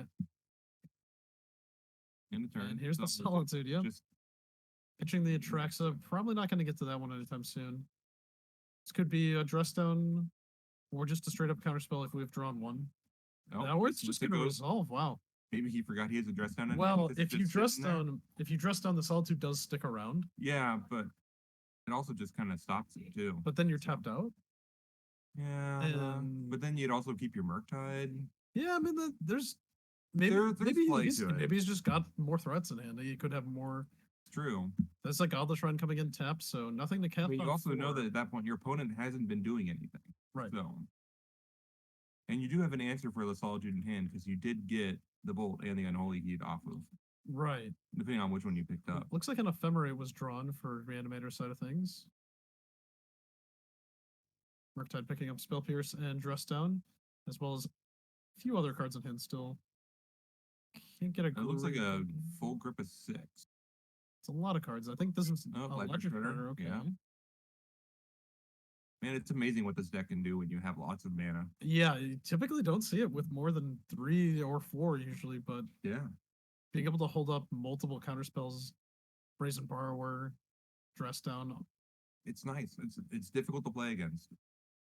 especially when I've been struggling to hit land drops. I imagine this reanimator deck wants to hit its land drops. At least a couple, or just pull through off of grief. And this is a Yawgmoth hardcast, it looks like. Interesting. I believe that's a Yawgmoth. It looks like it. Yep, that is a Yawgmoth. I've never seen that art before. I think it's Secret Lair. Oh no, that's the borderless Double Masters one. I Oh, believe. and there's a Brazen Borrower. And Petty Thefted back. And we'll bolt face to trigger Ledger Shredder Yeah. and start that clock for the Murktide player. Finally getting on Oh, board you are and right, dealing Dominaria damage. Remastered.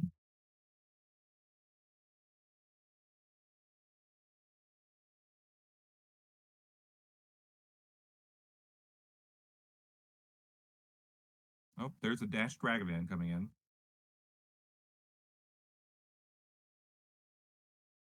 What are we gonna hit? A land. Well, that's It would be a tapped land. yeah, so I think that's a good I think it's good to get it off the Yeah. top of the deck. looks like this deck does not want to play against counter spells though. Trying to jam some pretty specific cards. We're almost at 5 lands though to unearth, right? Yes. And but Atrax is an exile, so Oh, the there's best thing we have. Marsh Flats, I think? Think so. Yeah, Marsh Flats. You can Untapped unearth, but Force. your only target would be Solitude, I believe. Yeah, I don't think that's quite worth it just yet. I wonder what ways we have to get cards in the graveyard. It looks like Fauna Shaman, Yes. 'Cause you Picture Supplier, right? yeah. And that's kind of it. Really, Yeah. yeah. So Tyvar's going to come down instead. Oh, there we go. Oh, here you can Tyvar hit Priest of Fell Rights. Right. You can also just reanimate, depending on what you mill over too. Yeah, this lets you mill, and then it gives your priest haste if you normally cast them. Yeah. Tyvar's very interesting planeswalker. Yeah, I definitely like Grist in the place of a 3-mana Golgari Planeswalker, but for this purpose, Tyvar makes a lot more sense. It also pairs well with Fauna Shaman too. True, giving it haste. Oh, and we did mill over another priest. No big threats, though, unfortunately. Although I can't imagine Priest is your only target because it's CMC 2 or less. Right. It is just, getting something on board too. Oh. Activation. It is only at sorcery speed, so having it for a Solitude isn't super big. But now, do we P3 life, sacrifice a return target creature from your... So you do have to return something. Yep.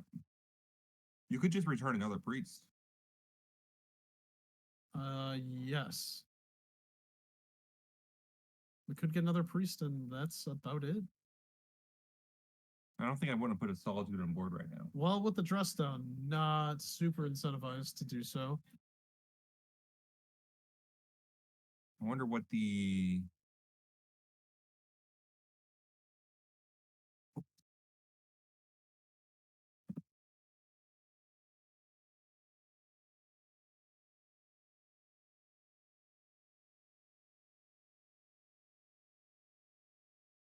Just getting Solitude. I mean, in the face of a Ragavan, that's not awful. I mean, she does have Ephemerate in her hand too. Right, but there's still a dress down in play. Yes, but once Dress Down leaves the battlefield.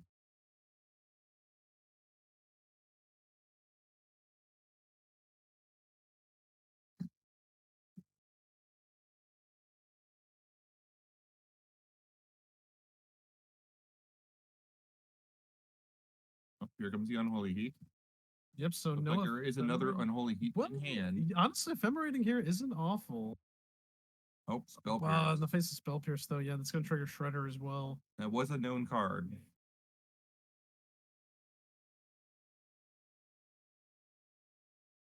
Pretty rough stuff, but I mean, Josh is like basically out of fuel. Josh also does have Brazen Borrower as backup here too.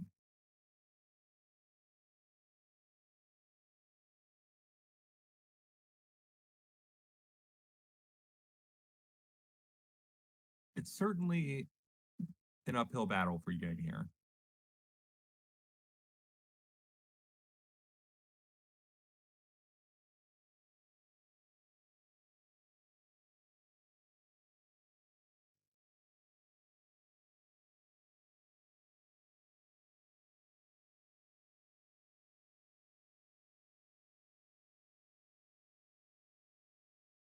drawing a grief.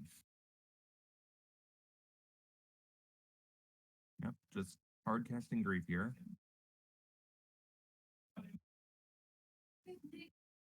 So yeah,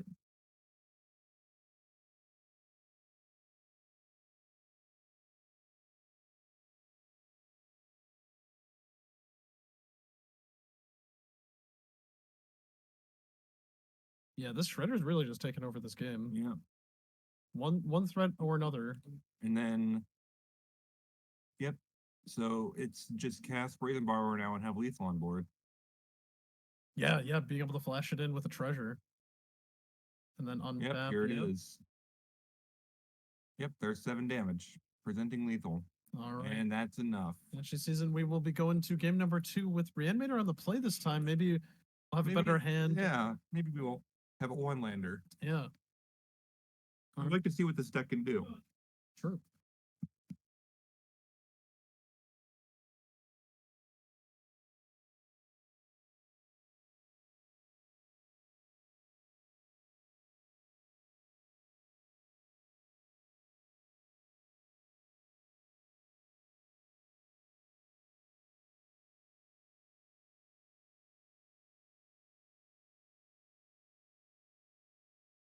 So James had to step away for a minute. So you guys are just getting me right now.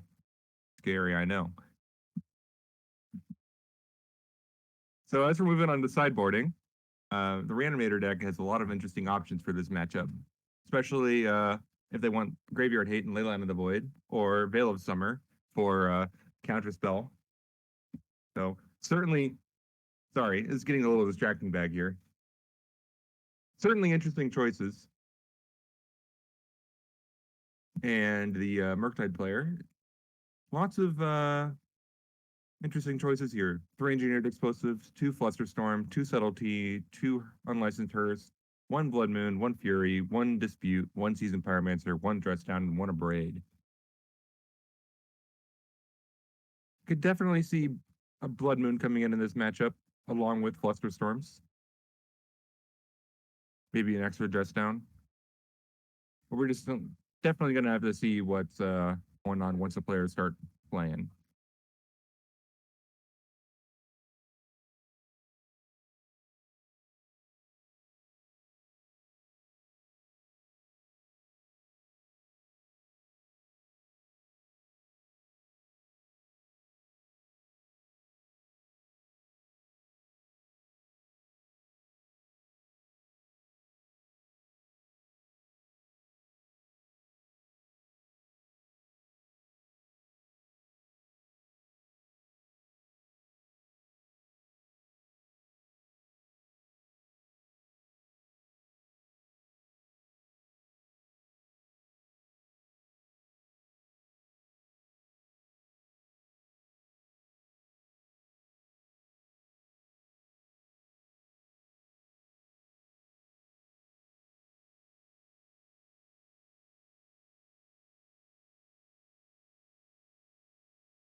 Okay, looks like our players are finally ready to play. Let's see how Yang does on the play. Keeping looking like a hand with 3 lands, 2 ephemerates, and something else I can't tell. And Josh is looking at a 2-lander. Oh, it's a 1-lander. 2 Murktides, 2 Spell Pierce. Maybe a Shredder too. It's definitely a scary hand. I think I personally would definitely mulligan that for both players, I imagine. Oh, nope. Both of them are keeping. Oh, that's a little out of the void. Definitely did not see that one.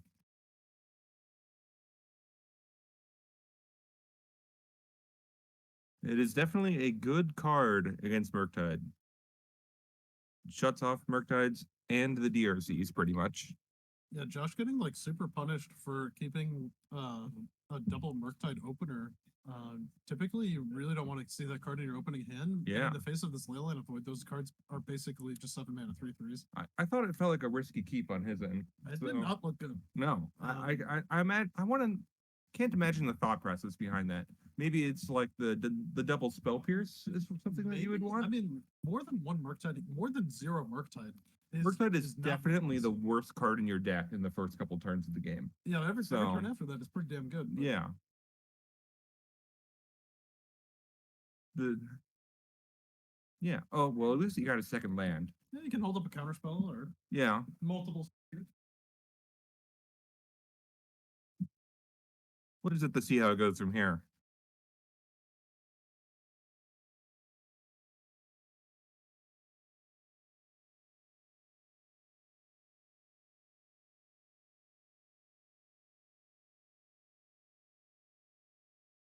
Oh, yep. There's a shredder. Shredder bobble. Good combination. Very strong, especially on turn 2. Couldn't see what he discarded. Probably a Murktide region, if I'm being honest.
Okay, sorry about the delay. It looks like that Yang got a Solitude down and ephemerated it to get rid of that Ledger Shredder.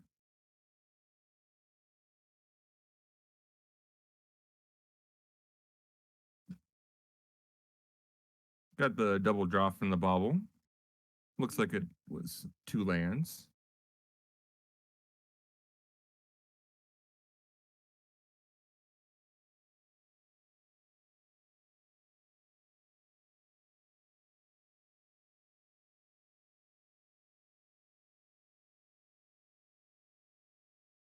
DRC and bobble. Yeah.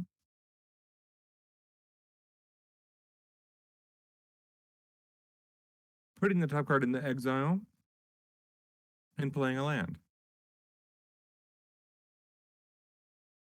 DRC really does not feel good when you cannot use your graveyard.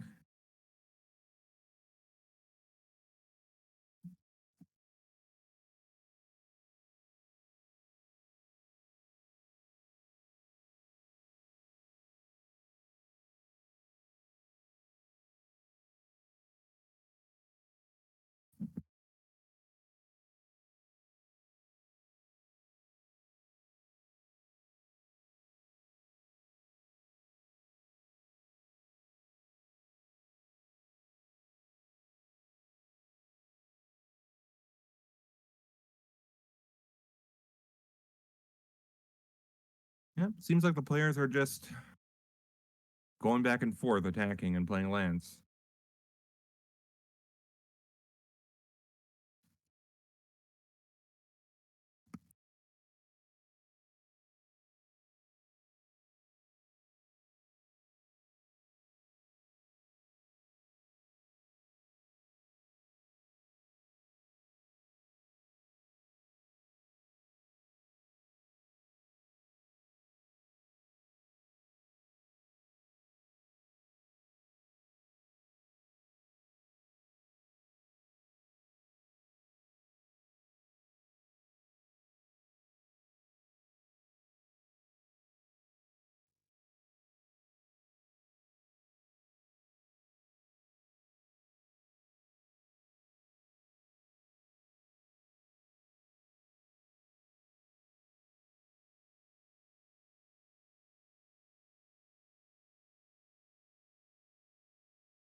Players are definitely getting their beats in, just passing back and forth after smacking face.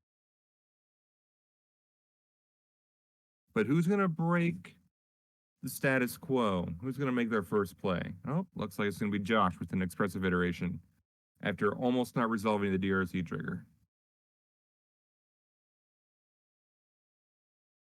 Gets rid of the top card, doesn't like it. Looks like we got a Bell Pierce, a land, and I can't see what the middle card is.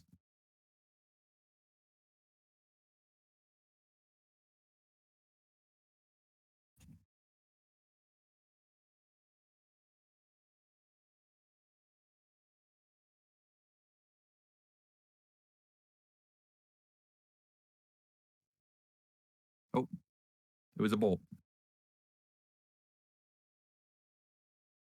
Possibly will bolt the Solitude. Yep. Getting the Ephemerate out.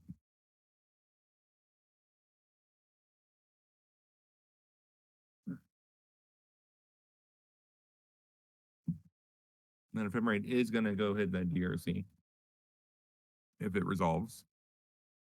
Oh, heating in response. Is there?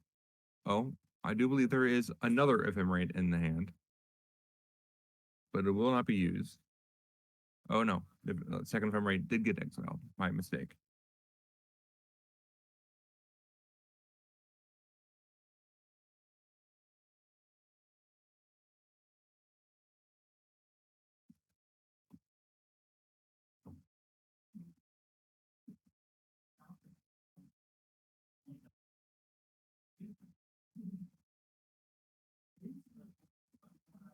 Playing the Malakir Rebirth as the land and passing the turn.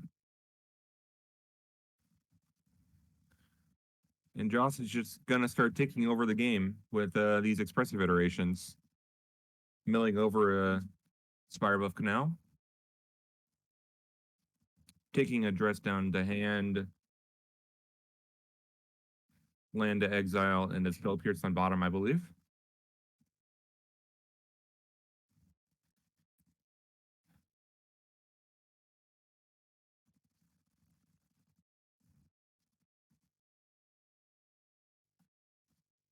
Coming in for one.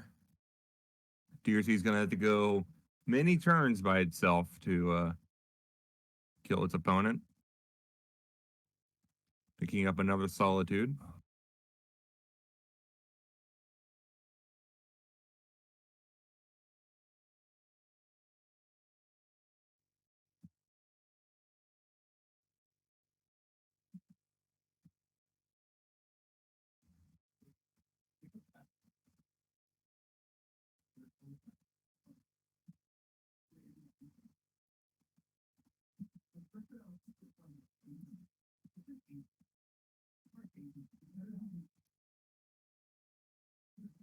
Hey, let's see. Does Josh have yet another expressive iteration? Nope, it is a dashed monkey. Coming in for 3.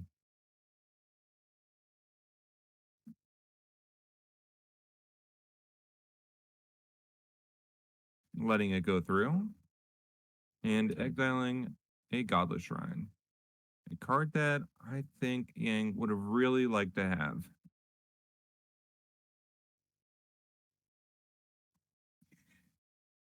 Oh, picking up a second Archon of Cruelty, adding it to the hand. And passing the turn.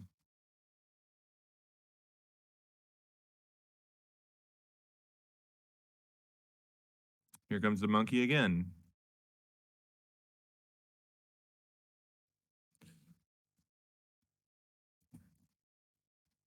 Getting a Grief.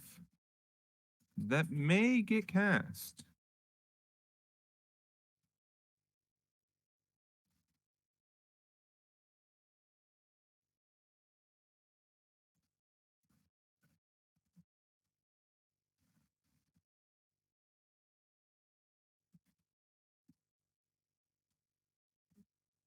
Definitely. Oh, looks like he's not going to.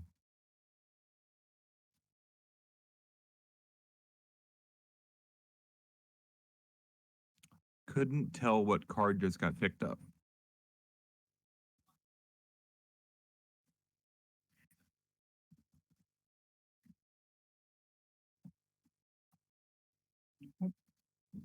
And James is back, everyone. I am back. It looks like, is that a Fauna Shaman?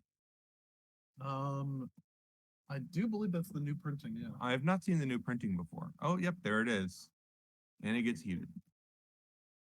Yeah, that like we were saying last match, this matchup for Reanimator seems pretty bad. I just especially with people playing Spell Pierces nowadays, a lot of your stuff Yep. is not gonna stick around.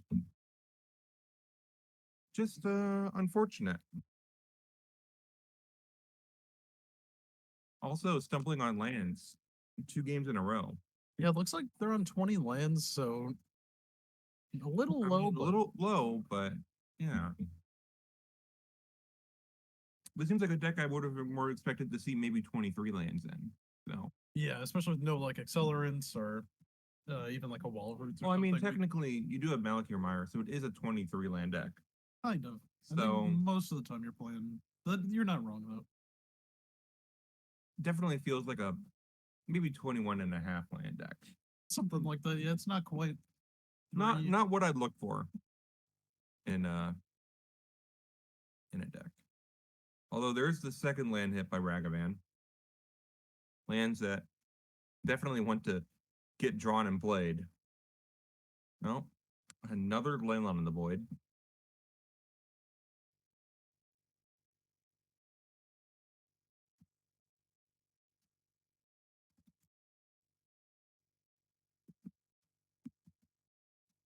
This is the 4th expressive iteration in 5 turns. Very powerful. It's a pretty good record of iterations. They tend to find each other similar to Dig Through Time. Yeah, it's like that one expressive iteration that I played that hit 3 expressive iterations. Yeah, Like, that's usually bad. yeah, it was especially on turn 3. Yeah, you're like, wow, I need a land here. And then you never get any more expressive iterations ever again. That's basically it. And Hearst coming down too, make as if it wasn't hard enough to resolve these spells. Might not even have a graveyard for them now. At least it probably will not get crude at the moment. So DRC is still a 1/1. Need to put a second threat on board. Although he does have that Ragavan. Yeah, that we can dash basically at any time.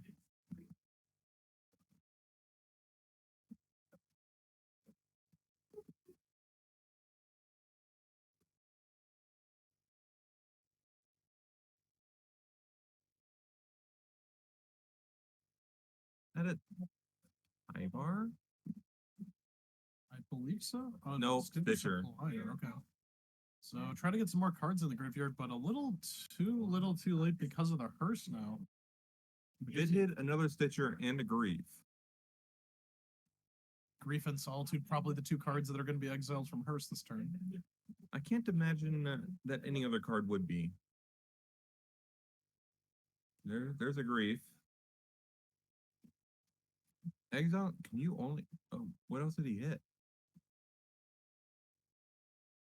Did he hit double Not Grief? sure. There might have just been two griefs, yeah. Get another trigger. There's Titan of Industry. Oh, that's a card. Unfortunately, that will be exiled probably by this hearse again. Oh, And a in the second hearse. Wow. Oh, man. Can't imagine. I think the game plan is literally just card casting cards now. This is a turn 2 clock, I believe, because Josh has Delirium.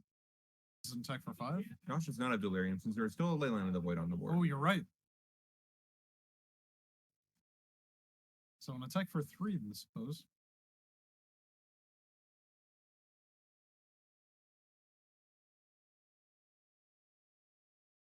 Well, for the reanimator deck, This is really the only way to claw back in is by reanimating something. But with the hearses in play, it's seemingly very difficult, and I'm not sure if Force the Vigor was even brought in. just casting Endurance here just for an attacker and just target yourself. Hmm. Since you're not, yeah, that seems like it'd be a decent, but apparently he does not agree with me. Oh, is that Ava Seiju? Oh, it's an Assassin's Trophy. I think so, actually, yeah. It's going to take out the bigger hearse here. Hitting the Titan of Industry in the Solitude. Yeah.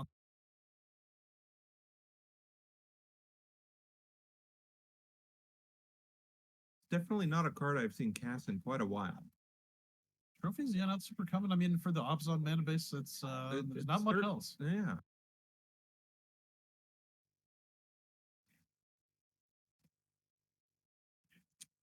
It is nice that it hits non-land permanent. Destroy target. Permanent. Oh, permanent. You can hit yeah. lands. Yes, you Can hit can. lands. It was an answer to Tron when it came out. Yeah. Not a great one, but an answer to Tron. It did something.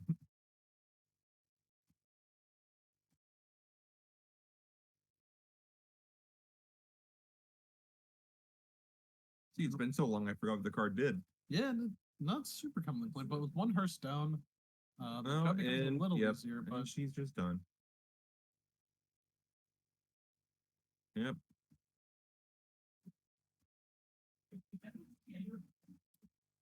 Looks like they're just packing it up.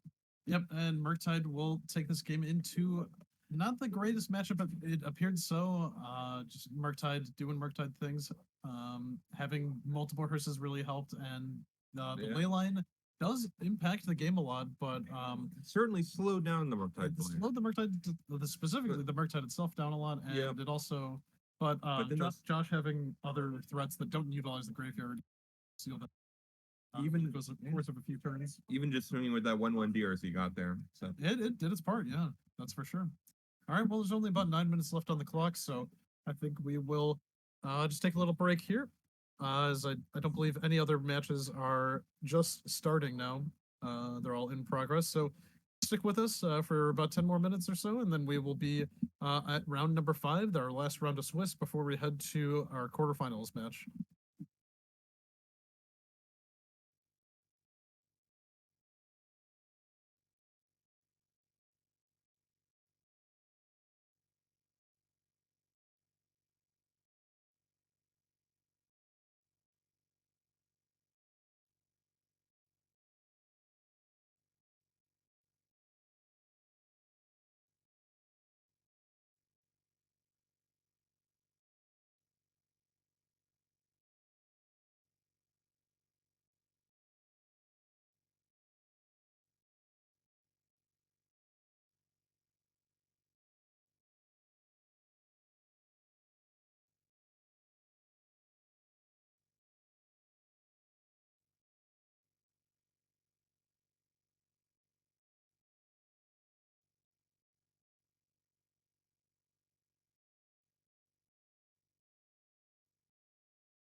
All right, hello and welcome back to the fifth and final round of the Chupacabra Games Monday RCQ here.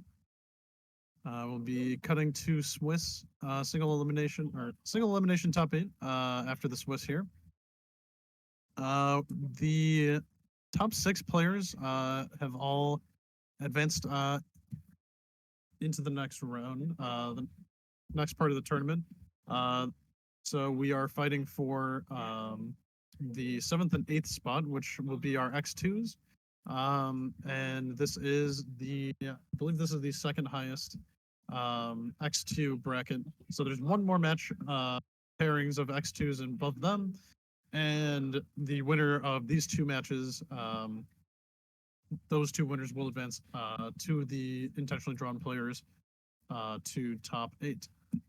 So for this matchup, it looks like we have Teamer mid-range for Rich here. And that is the Seismic Assault Slow Gurk deck that has made it to X2 in round 5 here. And Anthony is on Boros Burn. So not too many differences there from that list. That's pretty stock Burn. Just need one more win from either of these players to get their top 8 promos. So Anthony's going to start things off with a fetch for a mountain and suspend a ripple. Looks like we're just going to find a tap steam fence. Joining Anthony at 19. So for those of you who are not familiar with the Timber mid-range deck, this is a normal Timber mid-range shell with Ren 6s, Bolts, and Holy Heats iterations, except we are also playing Life from the Loam, Slow Gurk, the Overslime, and Seismic Assault to grind our opponents out by discarding lands. So bit of an oldie, but bringing it back with some updated cards like Ledger Shredder as well. And I think this might be a Ren 6 here.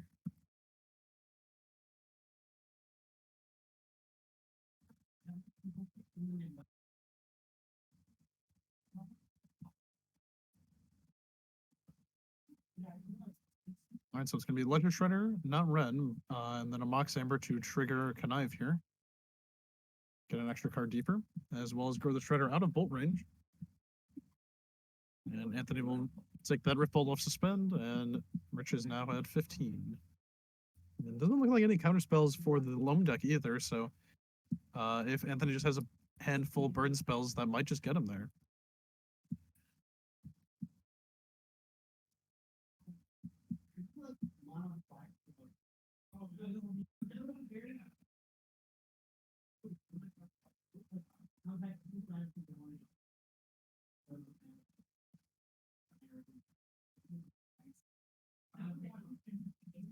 Anthony, 2 mana. Could be an Eidolon here. Be pretty good. Looks like there's a decent amount of low-costed spells for Rich. Although once he gets a Seismic Assault in play, doesn't necessarily have to keep casting more, but yeah, it will be an Eidolon.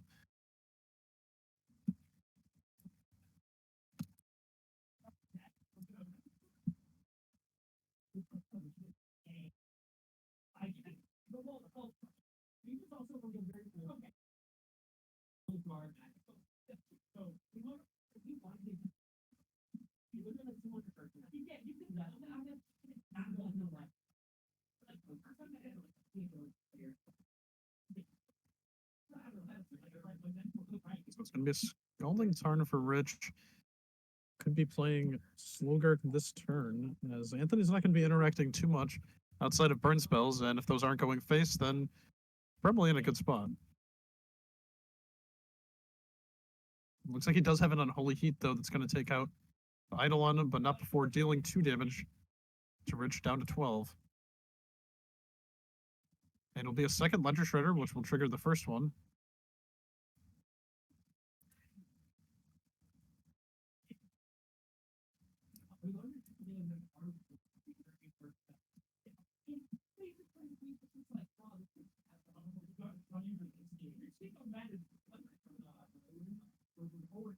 It's still deciding what card to discard. Looks like it's going to be that Ren. Get the Shredder up to 3 power and 5 toughness.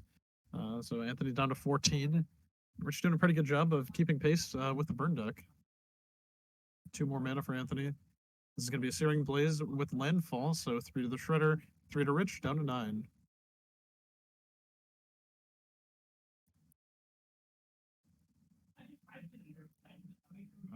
It's like Anthony was thinking about tapping that Sunbay Canyon, but we'll leave it untapped for now. As to not trigger Revolt or Connive for the Ledger Shredder.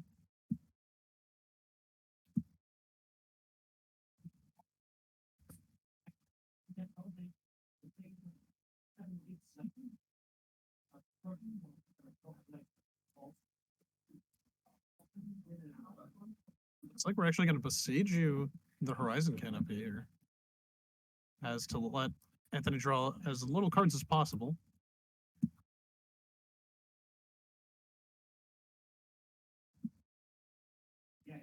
And then it'll be a bolt.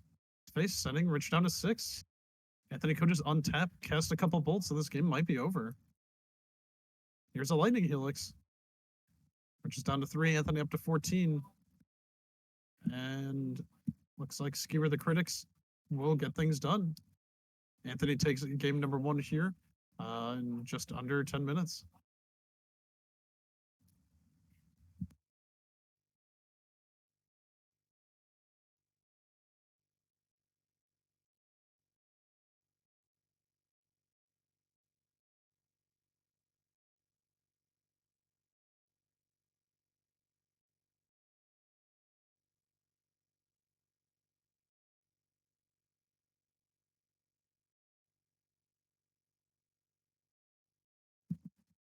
All right, so from Rich's side of things in the board, looks like we have access to Nature's Claim, Invasive Surgery, Engineered Explosives, and 1 Besagian. Those are all 1-ofs.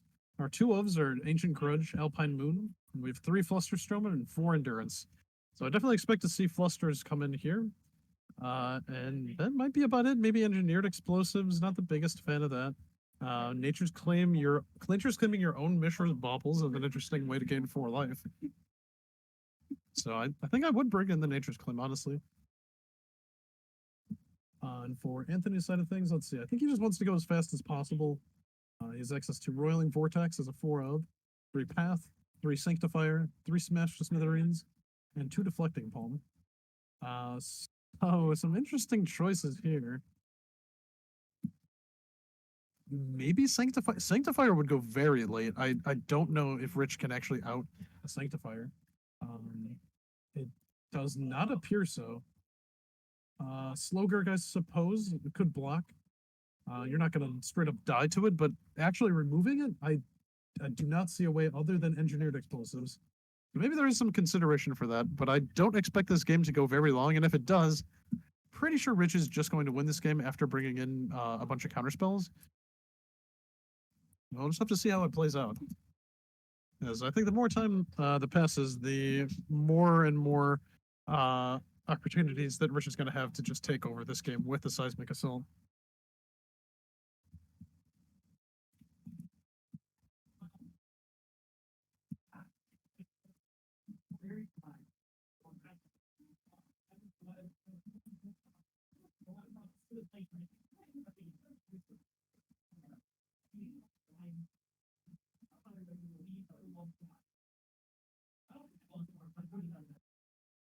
And looks like Rich is on the play. He's going to start us off with the tapped Steam Vents here. And we'll be met by Anthony's Inspiring Vantage into Goblin Guide, revealing a Sculling Tarn, so allowing Rich to draw an extra card here.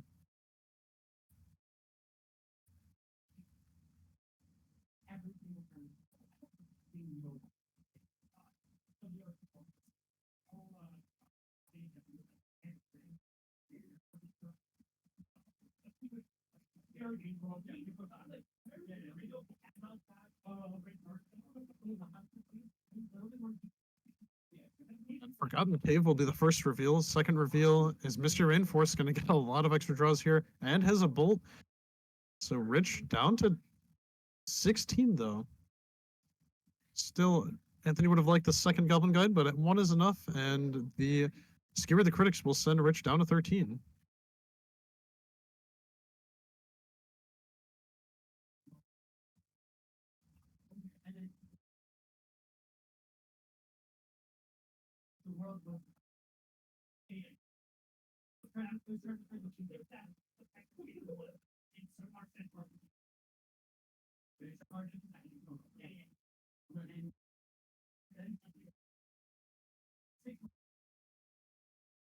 Like Anthony has shown us a hand of a lot of burn spells. Don't really need any more lands. One land would make it a little bit more explosive, but I think as he's got it now, he's got quite the clock. And here's a seismic assault. Passing it back.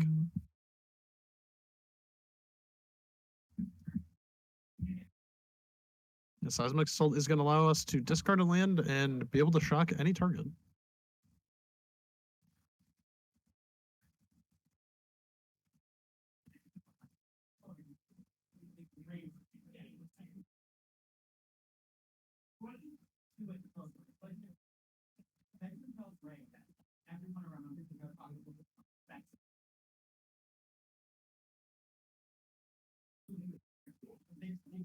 And so Loam is going to be the card, but a shock from Seismic Assault will take that out. No more Goblin Guides. And with that Loam, we're going to be able to do 6 damage a turn, basically. Plenty of lands in hand for Rich as well.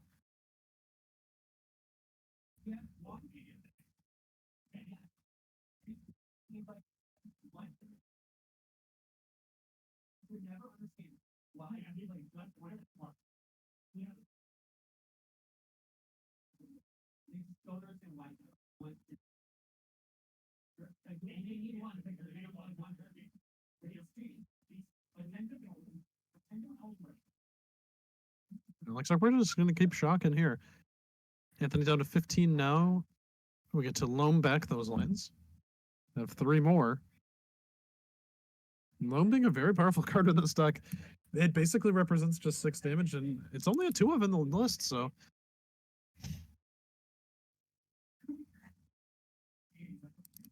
And Flusterstorm will be the answer to this Lightning Helix. Anthony only having access to the 2 mana, not being able to pay for him.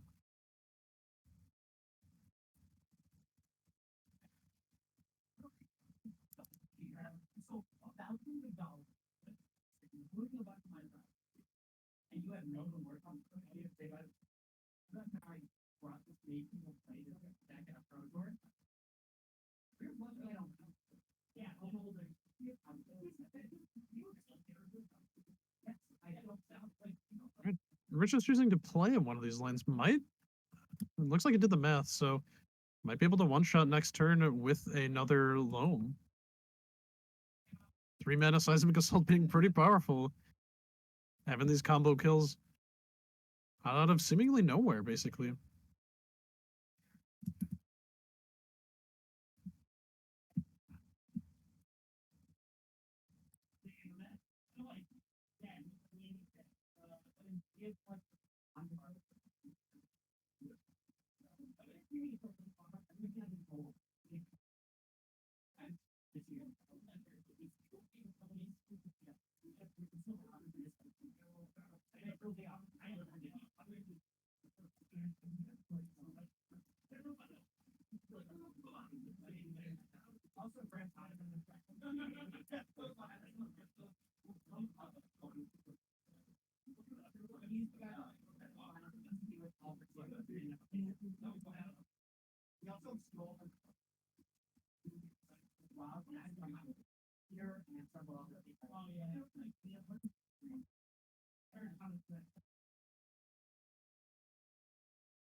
All right, Anthony down to 11.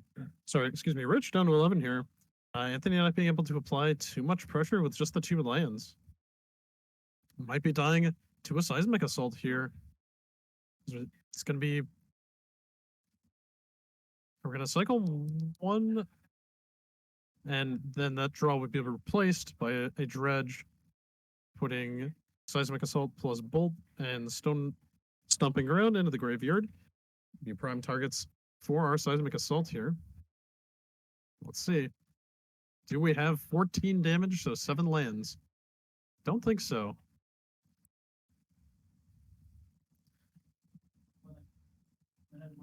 Loan back those 3. I believe that is 4, so next turn.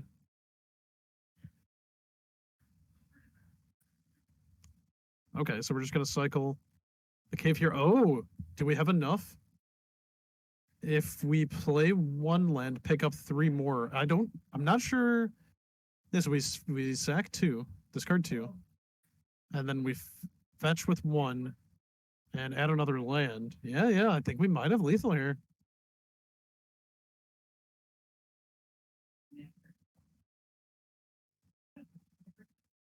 Rich down to 10. Anthony with only 1 mana, so I don't think there's any way Anthony can find his way out of this. This is going to be a lone pick up 3 more lands.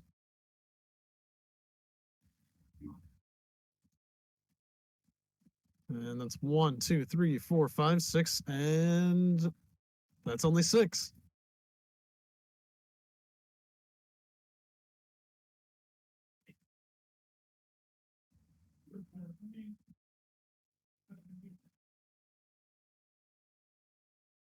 All right, yeah, Rich will squeeze that game out.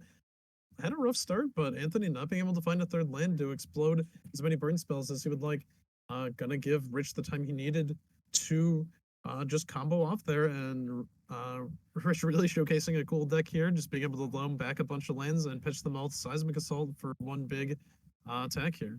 So pretty cool stuff.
All right, we're here for game number 3. Excuse me, my tardiness here, but we are getting started. Looks like Anthony was on the play, led on a Swift Sphere, and we just cast a Eidolon, sending Anthony down to 17 because he's on 2 pain lands. Rich is going to cycle a Forgotten Cave here.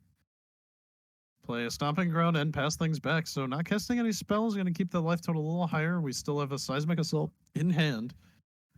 Here are 2 more Swift Spears, sending Anthony down to 15, plus 2 triggers off Eidolon. So it should be 11. And Rich will be down to 13.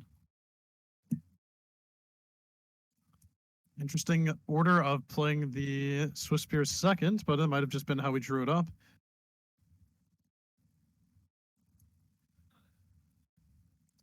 There's a 3rd land for Rich, going to go down to 12.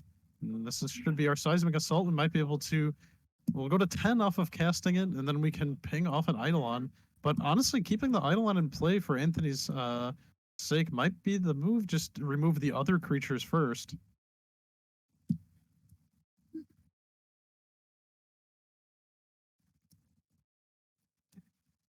It's like multiple Seismic Assaults in hand for Rich, and a couple lands, so we could take out some Swift Spheres. I think those are the prime targets, but we obviously need to keep some lands in play, but we do have a Wrenn, so Wrenn will definitely accelerate this process, but we do need to take out Eidolon for that first.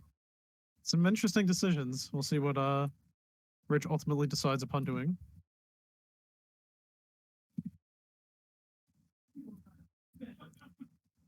We are going to start off with the Seismic Assault.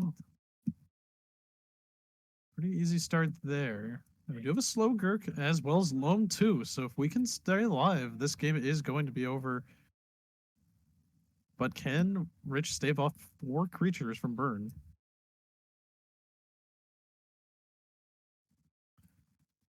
Target 1 Swift Spear and just pass it back. I think I like taking out more of the Swift Spears there just because they're going to get harder to remove. And since Anthony's life total is low and under pressure of the Sunbait Canyons, I think you can leave the idol on and play for a while.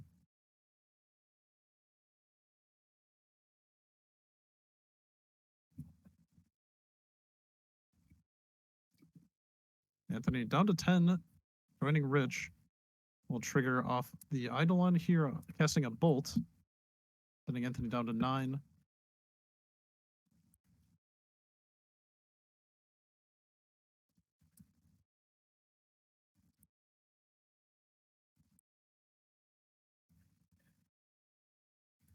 Looks like 7 to 8.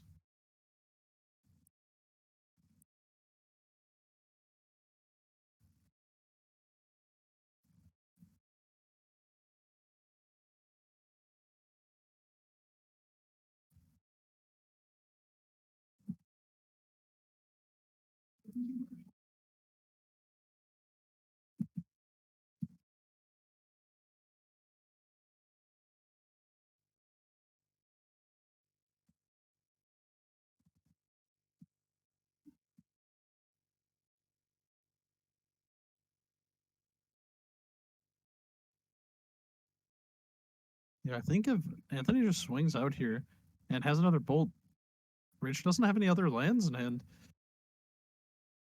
I thought we saw one more land, but I guess he didn't have the opportunity to take out another Swift Spear and might just be trying to bait out Anthony, casting another spell down to 6 in hopes that Rich has 3 lands in hand to deal them remaining 6, but we'll see here. Anthony has lethal, but it is risky.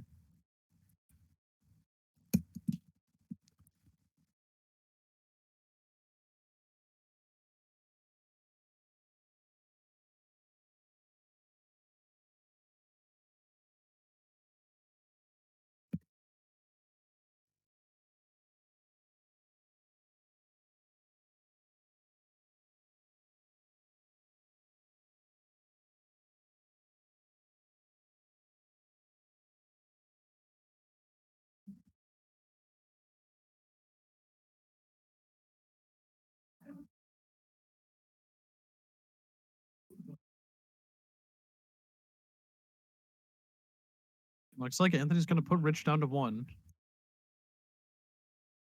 and pick up an expressive iteration with no lands left in hand. So, I mean, this scenario, having a handful of lands would have been the best way to win this game, but unfortunately, Rich stuck with a bunch of spells in hand and under the Eidolon and not going to be able to cut it there. Burns going to win this 5th and final round of Swiss today in 3 and should be advancing to our top 8, which we'll be starting quarters immediately after round number 5 to keep this round going. So stick with us, and we will be starting quarterfinals in just a few moments after all these matches are done.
or something.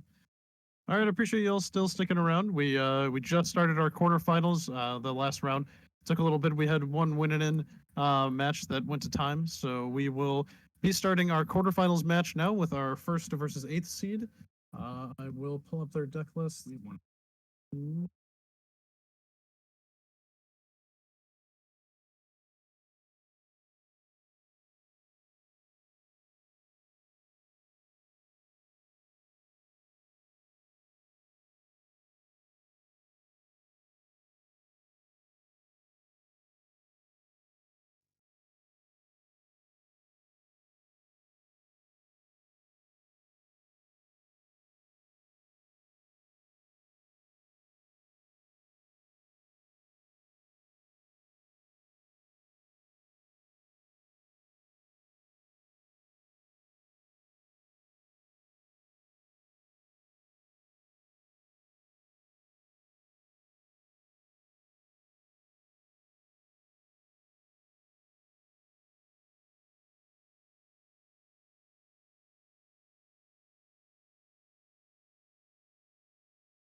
All right, so we have Josh, who is our first seed, versus Anthony, who's eighth seed. So we will have our Murktide player be on the play. We've seen both of these players earlier today. Anthony just won his winning it in, and I believe Josh drew in the last round. It might have been a he did have to 4-1 play his record. fourth. Yeah, I think he did have to play fourth round. Yeah. Ending up in first after that is still very impressive. Very true.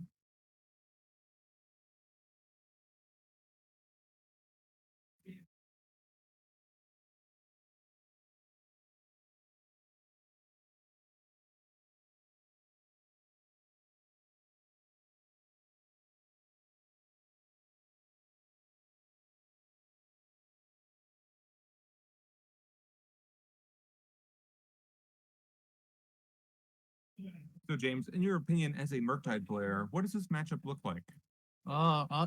It's definitely losable. I'll tell you that.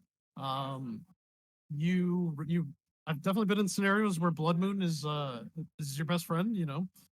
Taking your opponents off of white mana can actually matter. Oh yes, turn off that Boros charm. Yeah, in my experience, I've played with Blood Moon in the main, and I just didn't take it out because my deck was built for it. And I think in that scenario, it's better in the matchup. But overall, I think your goal is to just stick a creature and back it up with the normal game plan of counter spells and bolts.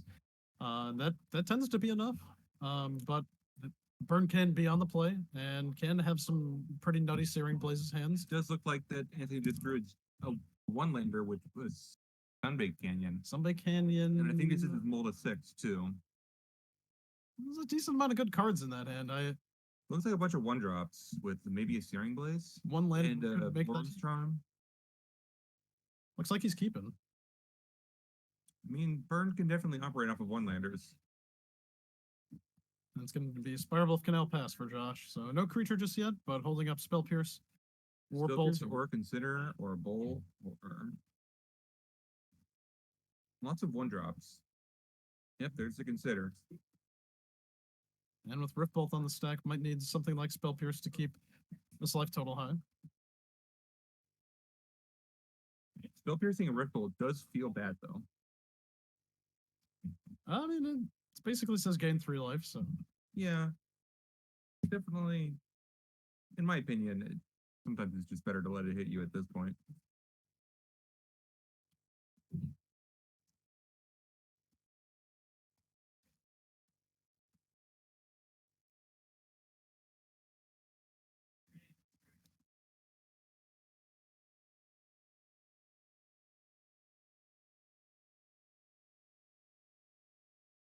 With spear.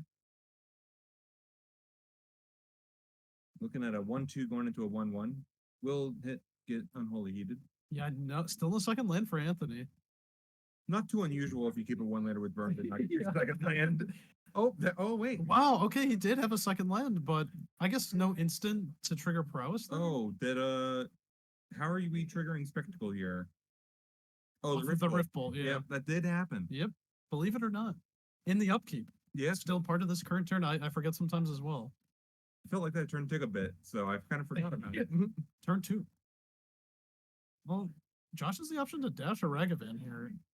Oh, He's it's not going for the yeah. trying to find a third land. I think he did. It looks like he hit a Blood Moon and Blood Moon's probably going on the bottom. Yeah. yep, there it goes. This is not a position to cast Blood Moon in.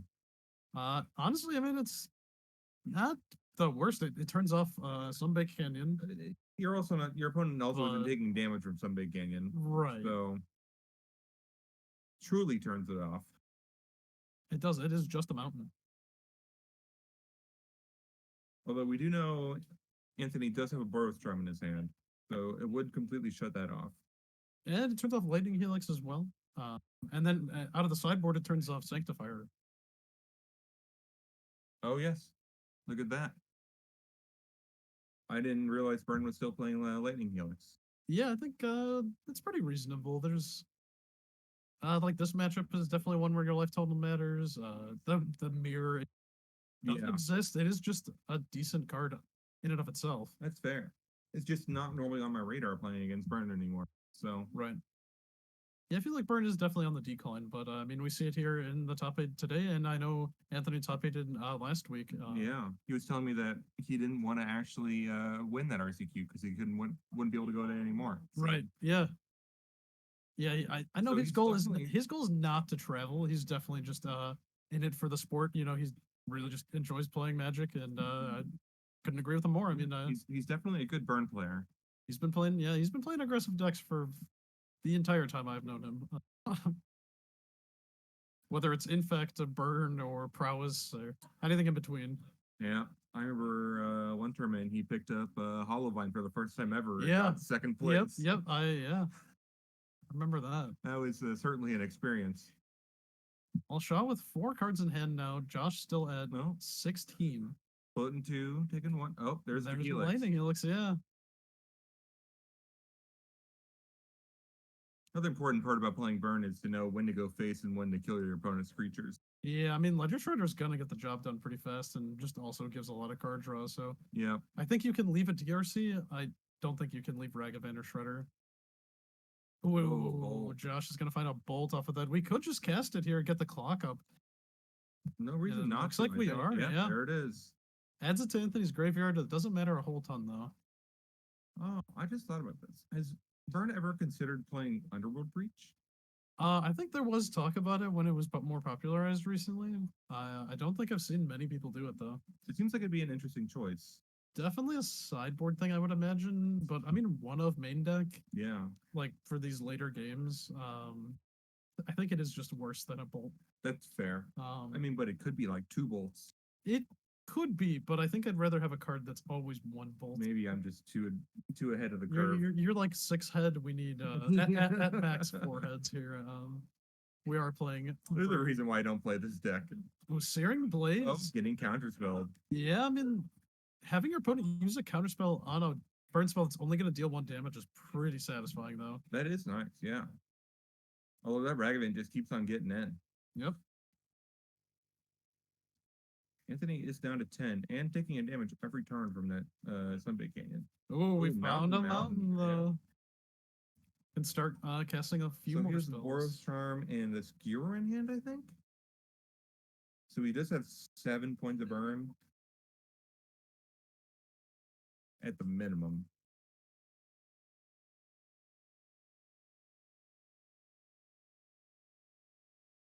Two mana dash in that Yep. Ragavan again. Oh, another Searing Blaze and another counter spell. Wow. Okay. I mean, getting the counter spells out of Josh's hand, like, Getting a Goblin Guide. but Anthony's down to And 8 cast- now, and there's gonna be a Goblin Guide in play that can block too. Yeah. Just also puts more damage on board. And he's just scooping Yeah, it. he sees the writing on the wall and scoops him up. Over to game number 2 with Anthony on the play this time.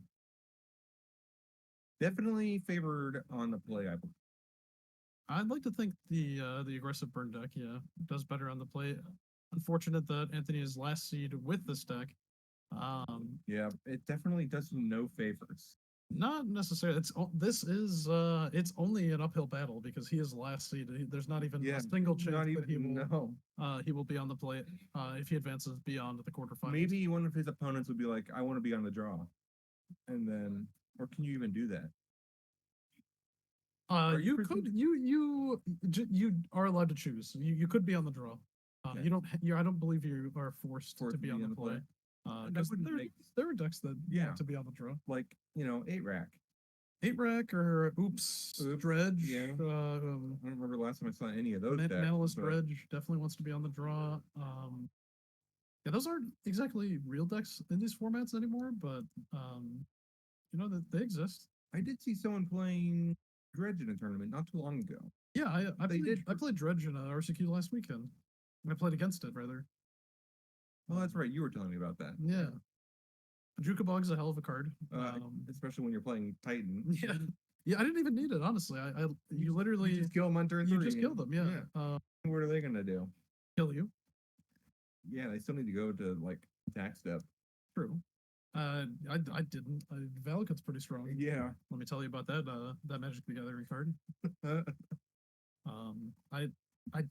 It's the same thing with Oko. If Oko had like one thing changed, it'd be fine. Like if Valakut was legendary, it would not even probably see play. Like in Amulet still I think he would, but like other decks, like it would not be a thing. No, like the Scape Shift decks. Yeah.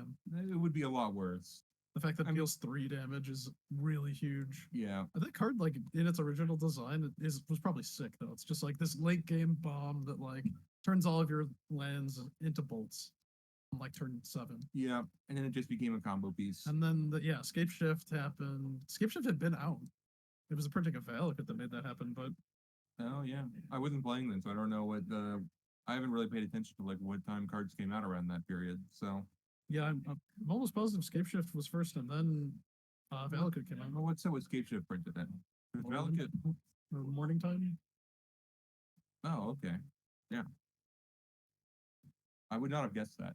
So Yeah, a lot of the goofy cards are from that block. is that really a goofy card though? I've been thinking about that card before. Oh well, Valakut. yeah, What does that card actually achieve? that's fair. It triggers like landfalls. But It would be a Zendikar landfall card, was not even. so. It is more of a Zendikar card than anything, honestly. Yeah. I mean, that's where Valakut came in. So Valakut could be Valakut.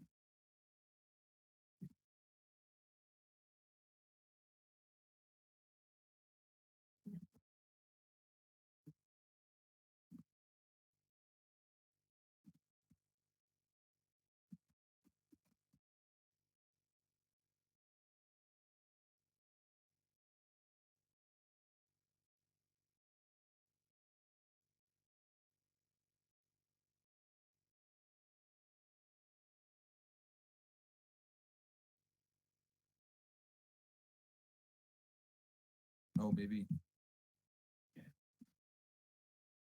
All right, game number 2 is underway. Anthony starts things off with a Goblin Guide. Definitely one of the better first turn plays Burrington do. Yeah, we'll see no Searing Blazes from Josh. So I mean, it can block a Ragavan, but more often than not, I think we're going to be seeing it attack. Yeah. And he was just a tap Tap defense defense. for Josh. Yep. turn ones can be awkward on the draw. You don't want to shock in a land typically. Yeah, you really want to see Spiral of Canal. Yeah.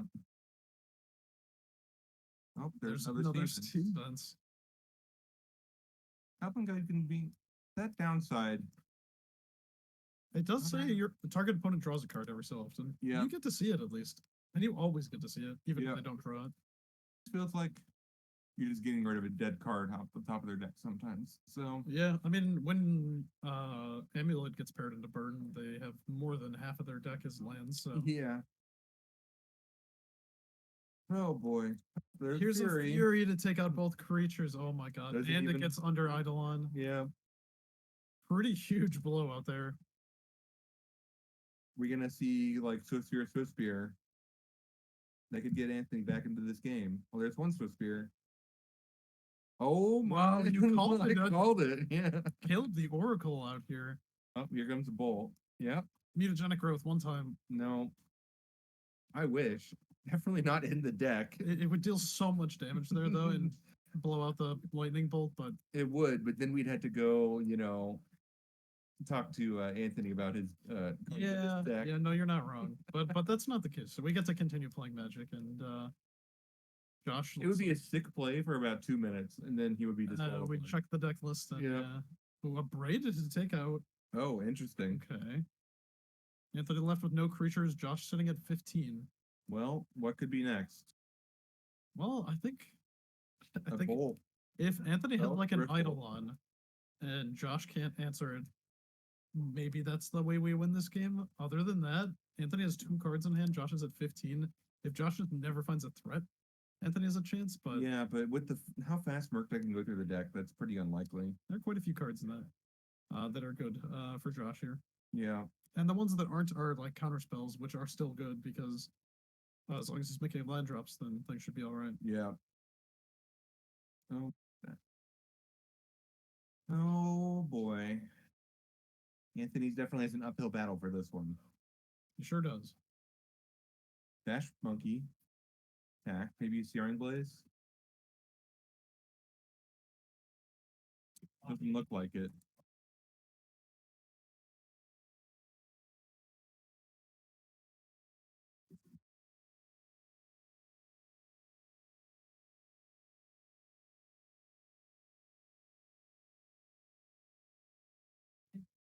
Fetching. Maybe it is a Searing Blaze. It could definitely be.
Got a Murktide.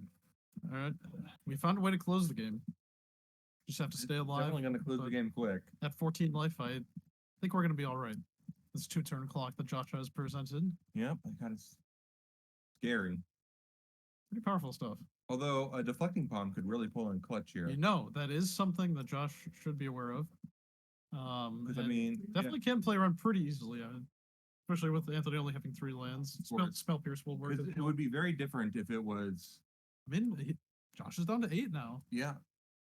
Because if it was like Boros Charm, deflecting palm, that would just be lethal. Yeah, I mean, Anthony needs to resolve 2 more Boros Charms at least. This is like the only way to deal 8. And he only has 1 card in hand right He's now. got 1 card in hand, and doesn't have 4 lands. And Josh Oh. probably has a counterspell. That was just a land. Okay.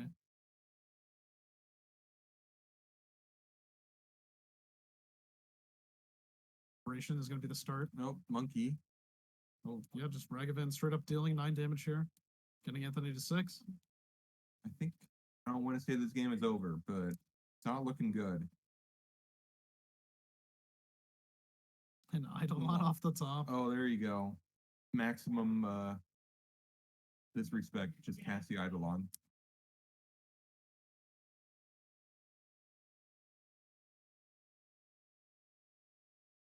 Yep, there it is. Oh, we're casting it. Maybe not. Got the treasure pack. Just casting Expressive Iteration instead. That's probably the Try to better find a play. land, yeah. Oh, if he does hit the land, he can still cast the Eidolon. I don't think he will. He got a steam nuts. I'm surprised he didn't get the flooded strand just like one to get it.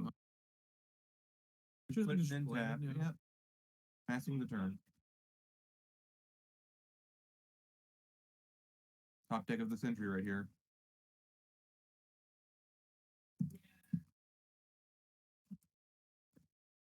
Well, he isn't instantly conceding.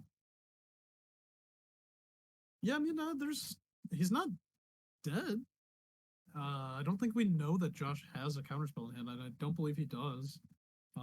Anthony could have the deflecting palm. That would certainly be something. Anthony could have deflecting palm. Go to 4. Josh goes to 1. Oh. On tap bolt. Oh, Dead. Just the bolt. Okay. yeah. The fake out. I had faith for a second, but I guess Anthony doesn't. Oh no, he's at 6 now, so yeah, he dies. Yep. Yeah. Okay. All right, Josh. We'll take this quarterfinals match. First winning over 8th seed. Heading on to our semifinals bracket. Should still be some matches going on since this was just burned. So let's see. Take a walk around the front room and see who's still playing and if anybody wants to hop on feature while we still have some time left.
All right, welcome back for our semifinals top 8 match. All of our players have advanced from the quarterfinals, and they are Justin and Tom. Justin, we saw earlier on Blue White Hammer, and Tom, I believe we saw earlier. There might have been a different scam player. I think, yeah, no, I think we did see Tom earlier. So pretty classic matchup. Both of these decks super popular right now. Especially Hammer in the Chicagoland area. We see a lot of that here. Scam is definitely growing in popularity as well. In general and in our regional meta, I feel like there's quite a few people. You think so? I haven't seen it in a while in the area in the regionals. I think so- less energy. Justin and I were talking. We were saying it had like a 63% win rate, and it was a popular choice. Oh, interesting. Yeah, for the not been kept up less with energy. Yeah. NFTs. Yeah, there haven't been any this year other than the invitational, but There is the next one's coming up in March, isn't it? I Like a think month yeah, from now. later, yeah, but just about a month, I think. Yeah. All right, so Justin's gonna be leading on Ornithopter Urza Saga on turn 2. Powerfuls, not quite the strongest start from Hammer, but Yeah, I mean, consistent. It's he's building something. Having a Saga is really Yeah. good as long as Tom doesn't have a Blood Moon. It shouldn't be any And problems. the scam player did not scam turn 1, True. not living up to their deck's name. Yeah, they don't need to scam every game. I feel like they want to though. More than likely true.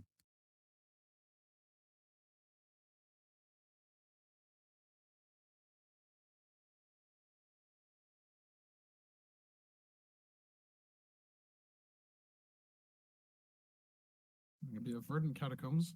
I was gonna say if they don't play anything in pass, this is a very slow start for the scam player. There's the Dothy. Yep. Yeah, Dothy basically was the only deck in Modern that gets to play Dothy, other than the Rakdos mid-range deck. Which is almost the exact same deck. Basically, it's Yeah. it's just a more fair version of the list.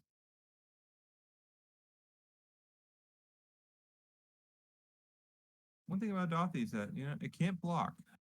So It can't block, but you don't really do much of that in you're not in Scam. yeah, but you would not want to block something with a hammer on it. You know, you're so- not wrong. Although Justin hasn't displayed a way to equip a hammer yet, or even have one in play. No. But the Saga will make one eventually. Yeah, it will be on board at least. Maybe Pure Skill in hand. Although maybe you just want to go the construct route. Although I do think a Blood Moon could come down this turn. Definitely gearing up the lands for a Blood Moon. Which certainly will hurt that oh, just a Fable. Man, psyching myself out. Yeah. I mean, the double swamps. Yep. You were correct in intuition, I think. Well, whenever I see that, especially with the kind of decks I play, I'm just like, oh, Yep. Yeah. It's over. Blood Moon, get me out of here. Yeah, but Fable, that's a That's reasonable. still a that's strong reasonable card, run yeah. payment.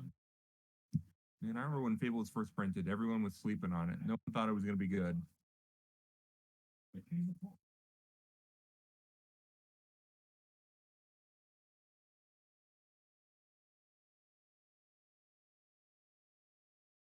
Yes, I played Murktide before. I can literally hear that. I read that in your voice. Yes, it was.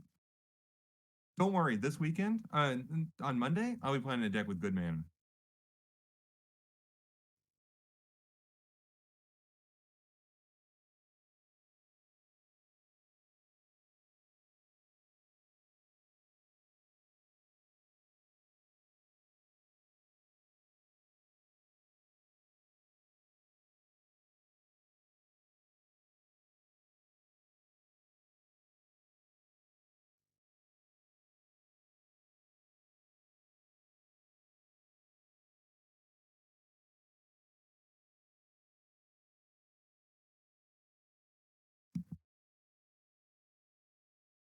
And so constructs have been created for Justin.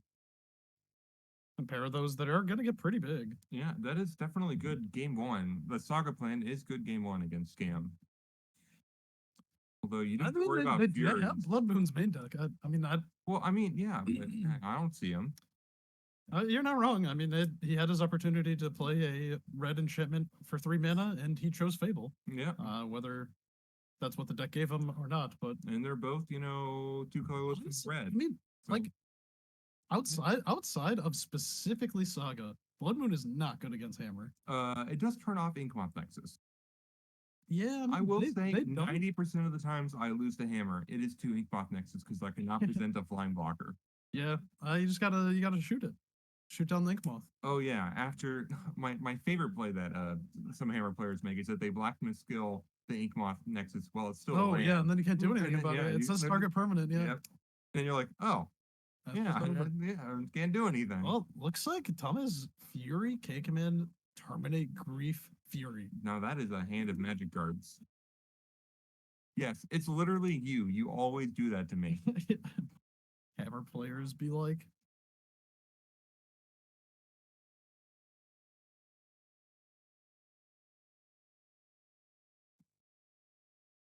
You know, that's not ever. If I was playing hammer and I'd never seen that before, that is not a play I would think to make.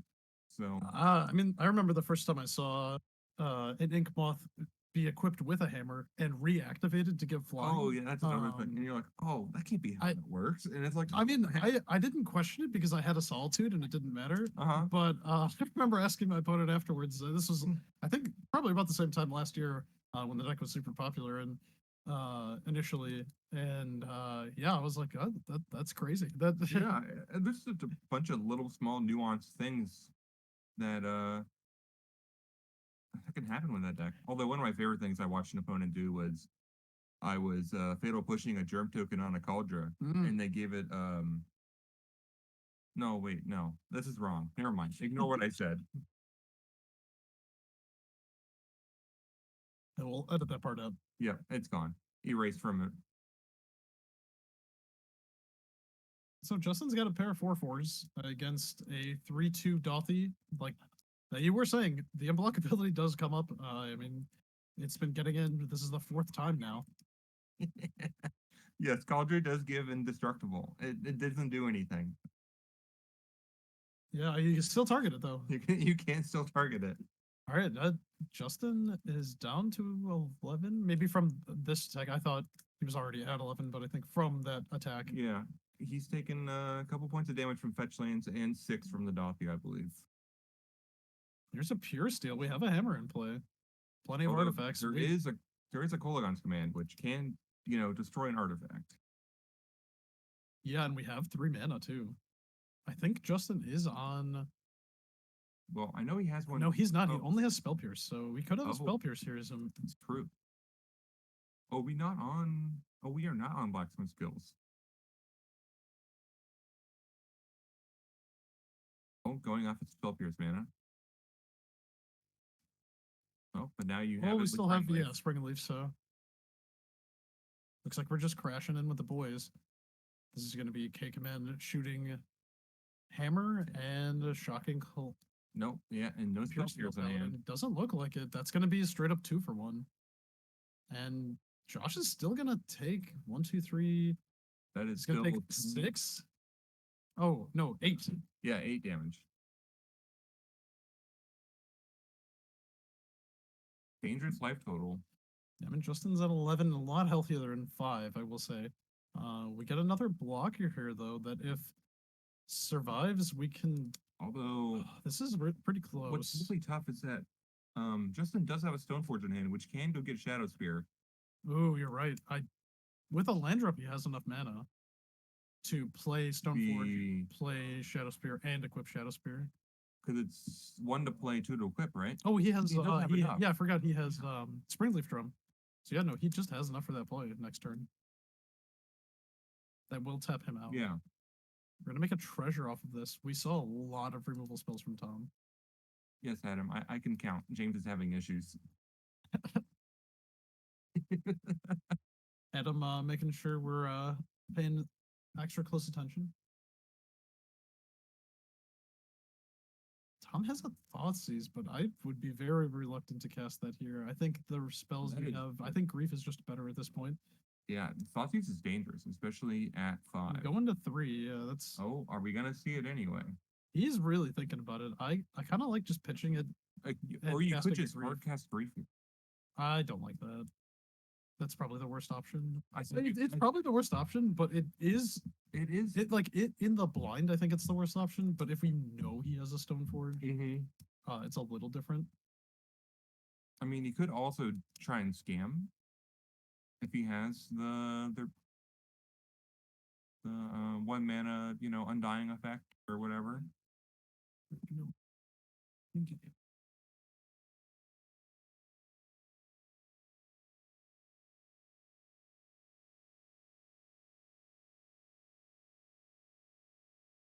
Oh, here we go. Here's the Thoughtseize.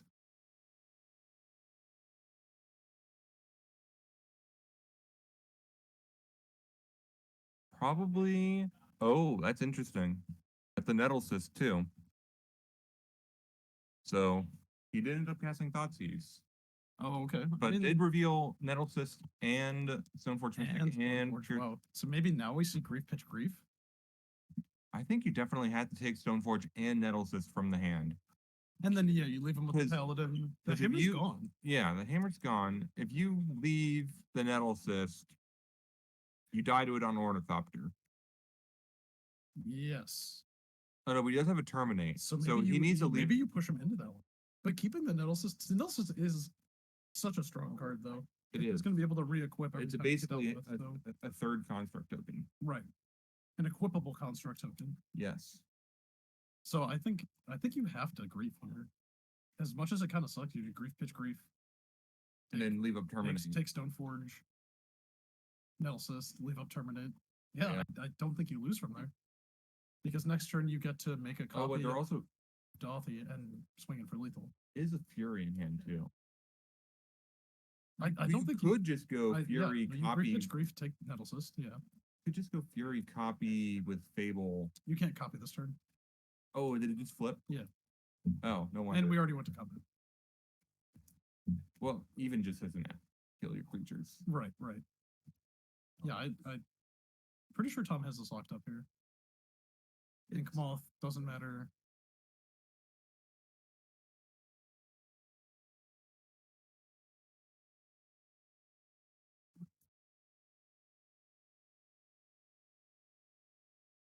Yep. Here it comes in.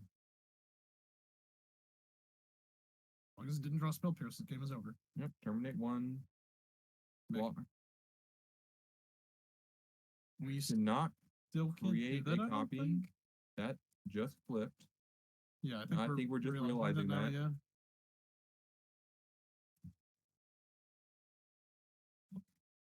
Justin is on top of things. Yeah, it looks like we're all good there. He would still have the treasure, Yes. unless I think we're chump blocking, maybe. We did just chump block, but he still should have the treasure, shouldn't he? He could crack it, I suppose. I mean, he made the decision to, I guess. Depends on how. Oh, there it is. Okay. Our players must have been discussing. So, okay. The fact that he blocked is very confusing to me because that was our road to victory. If he didn't block, he would have died. He just straight up wins here. But because he blocked. No. If he blocked, he would lose. He would die. No, he doesn't die. He has the Terminate. He used to terminate. Yeah. And there's only one guy. There was 2 guys, Yeah, he terminated one of them. and he had to block the other one. No. He would be dead. It's not that big, is it? It's 1, 2, 3. It's a 3/3, and he could animate, and he's at 3 life. Oh, yeah. Looking at Justin's life total. Oh my god! I'm trying to figure out what's going on. Some interesting. Okay. Jump, yeah.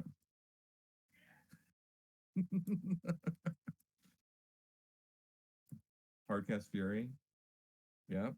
Sure. Take out both of them, yeah. And then Inkmoth's gonna come in and say no. But Pure Steel still dies, so definitely worth playing. Yep, and that's a blocker. That will. Oh boy. Gonna need a good string of draws here. That Fury's just gonna kill you. Actually, no, you need the Dothy's just gonna kill you. Can't block that.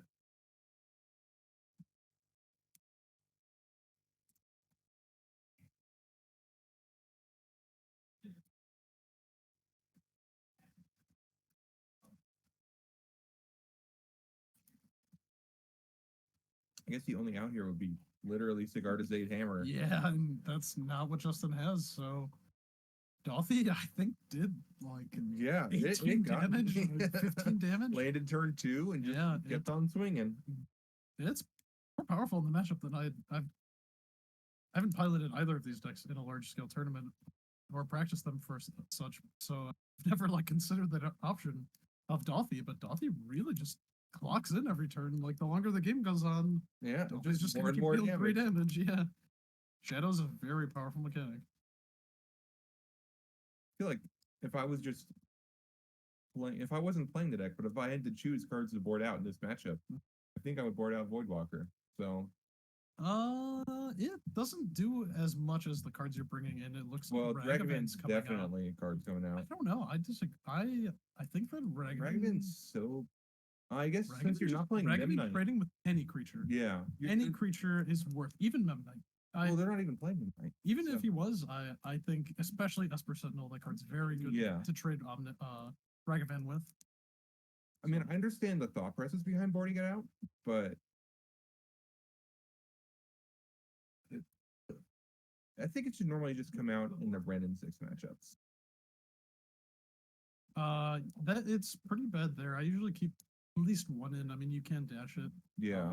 But play draw also matters a lot. Whether or not you're keeping Ragavan. Yeah, And and Tom Tom knowing he's will going to be be on the on- draw, it's not yeah. as good. So that makes more sense considering he's on the draw.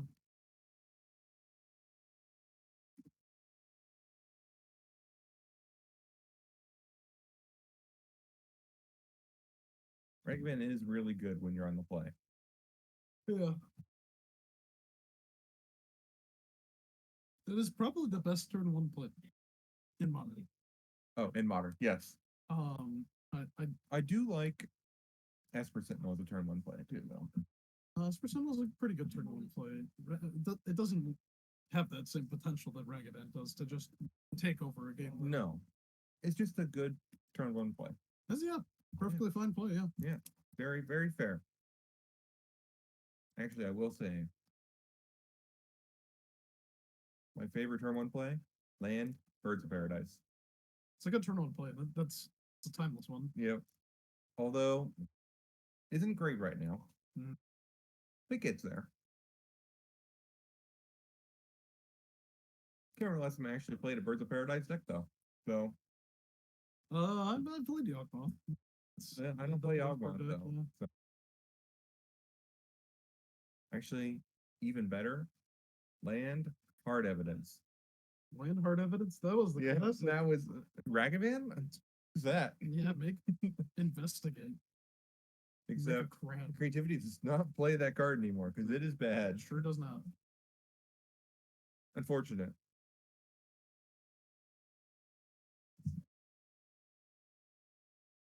I hit my Lego. No good. No bueno.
All right, we're here for game number 2 of semifinals with Justin on the play. So Hammer on the play instead of Scam this time, and we'll see our players decided to board in and out.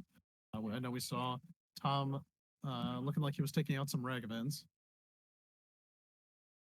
And looks like he's got a hand of Thoughtseize, Liliana, Fury. I think we picked up another Thoughtseize, so might see turn 1 and 2 Thoughtseize. Wow, did Justin mold a 4? Trying to go for that Oh that no! thick turn.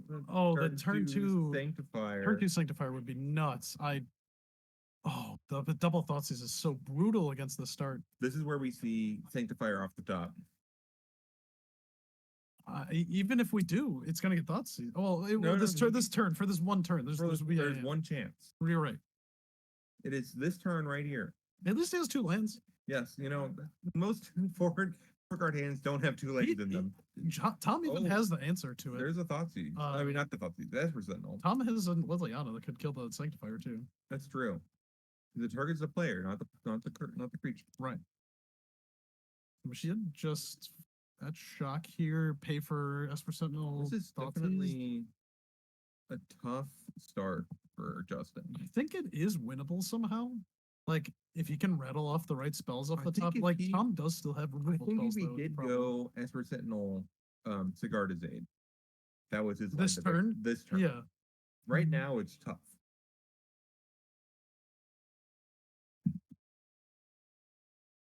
Here's the Thoughtseize. Get rid of the Nettles there. You don't get to draw. Yeah. You have no cards in hand. Does have an Esper Sentinel. Takes a draw. Attack for 1. Tom's down to 12. Those Thoughtseize and shocks are adding up. It does add up. Oh, that's a Stoneforge. Okay, now, that is it's interesting what he can get here. If he, although Tom does have double Fury. Fury is just going to take and engineered explosives, and he already got the best. And this blood moon. I feel like Nettles Hist is probably the best equipment to get in this matchup. Yeah, because you can use it as a creature. I do like Hammer here over Cauldron. Hammer's at least castable. I don't think that Stoneforge is going to live. No, I think Fury's going to come down next turn. Fury is definitely going to come down next turn. The good news for Justin is that Tom does not have a way to deal damage yet. No, it's all reactive spells in hand, basically. Yeah, that Fury, unless we draw a scam spell, is just going to die to evoke. That's a 3rd land. Although Liliana could just come down here right now and tick up. Blood Moon down 2. That doesn't take Justin off of anything, though, because he has some planes. Lily tick up would be very interesting here. I don't like it. It lets Justin draw a card. Oh, no, you can go Fury, Lily, tick up. Fury, Lily, tick up. Okay, yeah, no, that's better. I like that. I think, yeah, no, that's totally the play, right? This has to be the play. Yeah, there it is. And there's the hammer. And then, there's your win condition right there, Liliana. Yeah, you will alt Liliana, make your opponent sack a land. Oh, there's a Saga. He has the Blood Moon on top, though. Oh my god. No. Oh, he has the Blood Moon in hand. Oh my god, he pitched it. Oh, he pitched it. He should have pitched Fury to Fury. Oh my god. Oh no. Oh my lord. I do not think he should have pitched. Although he does have the EE in hand, which does. Yeah, it's something.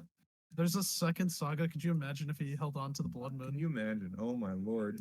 I think if you're just discarding the Fury, I pitch Fury to Fury, and then you just discard something else. I don't think he realized what he was doing, like what the line was right away. I think he figured it out, and then I think he would have played explosives by now too. Yeah, because now you're going to lose the Liliana. Yeah. This is Justin is like giving himself the best possible chance here. He ripped some good Sagas. Blood Moon's gone. This is crazy. Go for a Springleaf Drum, probably. At this point, yeah. Although maybe a Hammer's you could fine, go though. Pithing Needle name EE if you expect your opponent to be on it. I think it's a one of, and it's it would have to be a call out, really. Like it. That would be a hard call. It also could be a card you boarded out because you didn't think there's a lot of targets for it. I also think if you're not going to tick up your Liliana, you just tick down, right? Yeah. Oh, we have a bolt. That's why. Okay. Oh, Mega Construct took it in response. Yeah. With the Springleaf. This is another reason he should have ticked down. It actually I killed a think you Liliana have to though. wait too. But now the EE goes huge here He'll be left with one with one spring. construct. No, yeah, with one construct. Yep, there it is. E for 0. You don't even have to crack it now. Right, you don't.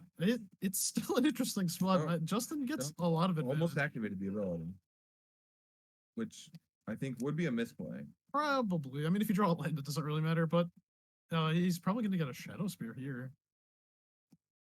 Maybe Colossus Hammer wouldn't be Oh, bad to have. he didn't crack in response. He did crack.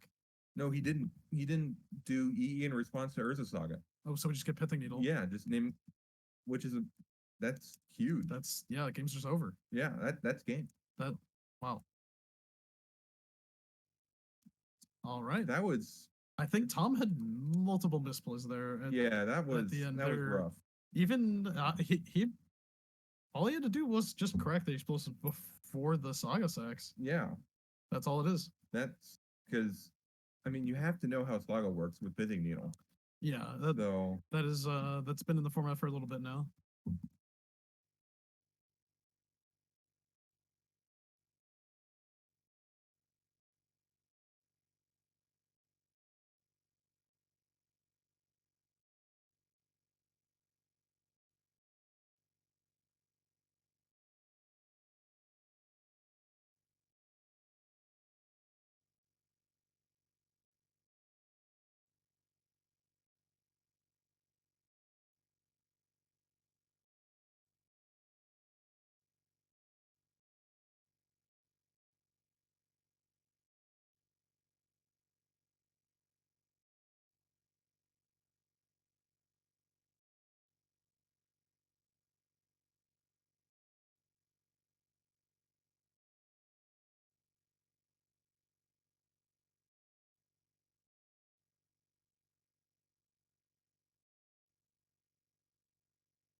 All right, we're back here for game number 3 of the semifinals match.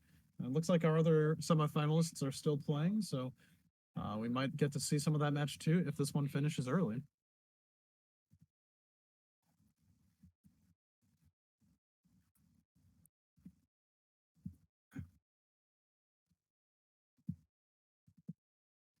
All right, this is going to be a turn 1 scam, it looks like.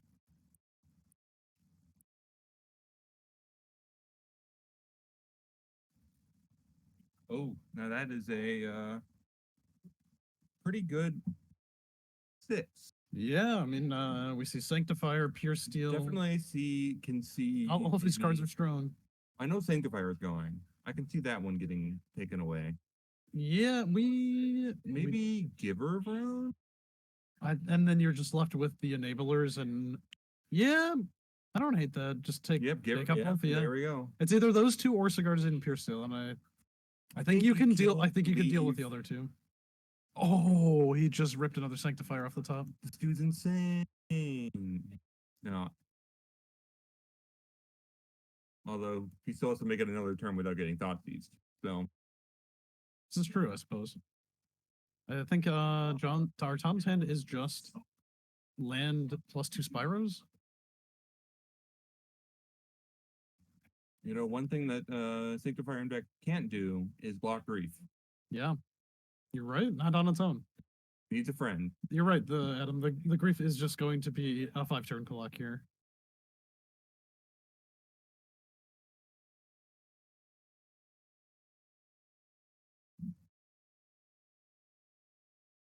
Man, it's too bad Sanctifier deck isn't just 1 mana.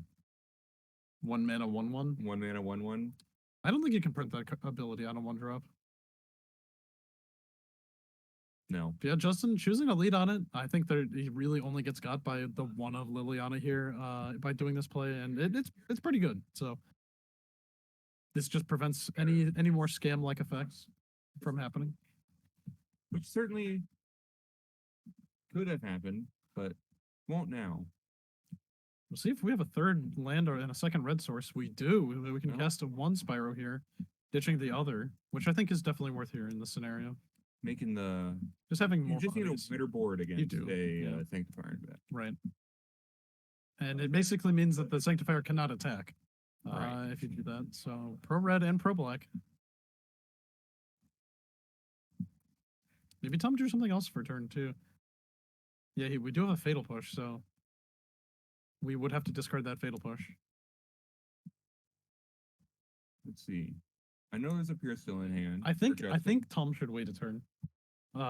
Because For the Spyro, so you don't have Yeah. to discard the push. well, so you Oh, here it comes. well, because now you can get in 2 damage, right? With Yeah.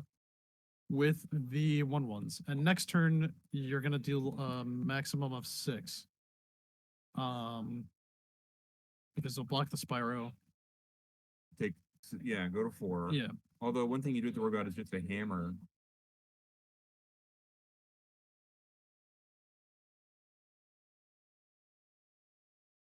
there's an Urza Saga. I wonder what the thought process behind playing Pure Steel, blocking Spyro in a 1/1, taking 5 damage, and then I think that would be the best play, and then double block Grief at one point in the future.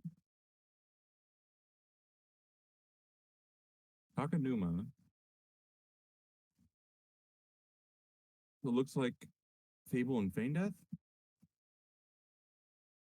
Yeah, just Oh, trade your Pure Steel for a Grief seems pretty good. Oh, no attacks, just passing. No That attacks. seems, I think you need to be the aggressor here. yeah. That I'm not sure. It doesn't feel like the right I play. mean, Justin's gonna get a hammer off the Saga, and there is Sigarda's Aid and Pure Steel Paladin. Yeah. And no feasible way to block Sanctifier deck. Right. Activating Castle Locktwain. Okay. Taking 3 damage.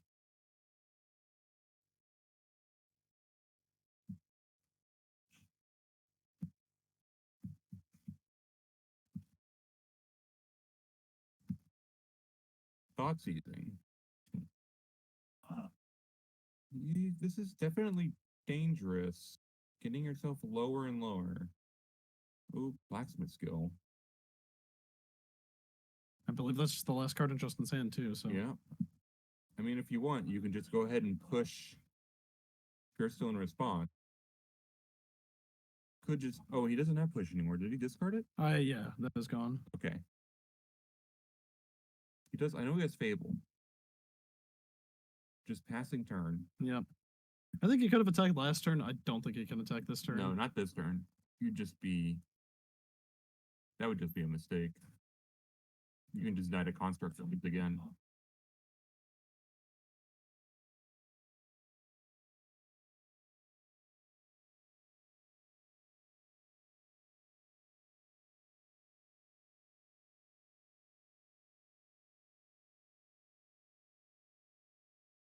Yep, there's the hammer. Equipping the Sanctifier in Vec. Could Tom have picked up Kolagun's command?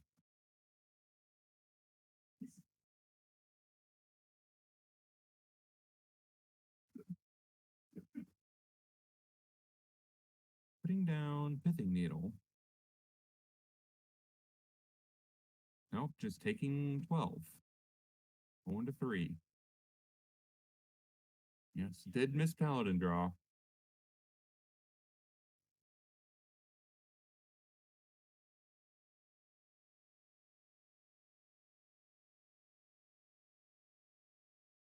This is just game. Oh no, that is a Hidetsugu. Yeah, that's actually going to do a lot of work here. Wow. Back to square one. Oh, I thought that was a Fable at first. No, this is a different 3-mana red enchantment. So I'm at 3 life, but Although the issue is that you can't go any lower. You just died a Sanctifier in Vec. Right. So we got to start getting frisky you need now. to present lethal. You have one turn to Down to 1, yeah. One turn. And a giver. Oh, Okay, yeah. So if we can deal with these creatures, It should be at 2 loyal. Yep. that'll exile everything. Looks like a bunch of It looks like a scam bunch spells. of scams. Yeah, that is not good enough. I don't think that. Yeah. Although one thing that could happen is that if you attack with both, and Seasoned Pyromancer gets blocked by Pure Steel Paladin. Although I do think you would just trump with Giver of Runes here. Well, it also would be exiled because of Sanctifier. Oh, it's true. Sanctifier is still on board. Yeah, this is a good game. Yeah, Yeah, I think this is- Tom's opportunity was to win this match was last game. Yeah. And yeah, this is not winnable anymore. As bleak as it is to say, that is just what it looks like. Yeah. Vessel of the All-Consuming. I remember when I first read this card, and I thought it was as long as you did 10 damage with any Vessel of the No, All-Consuming. no. This card only beats Infinite Life, really. Yep.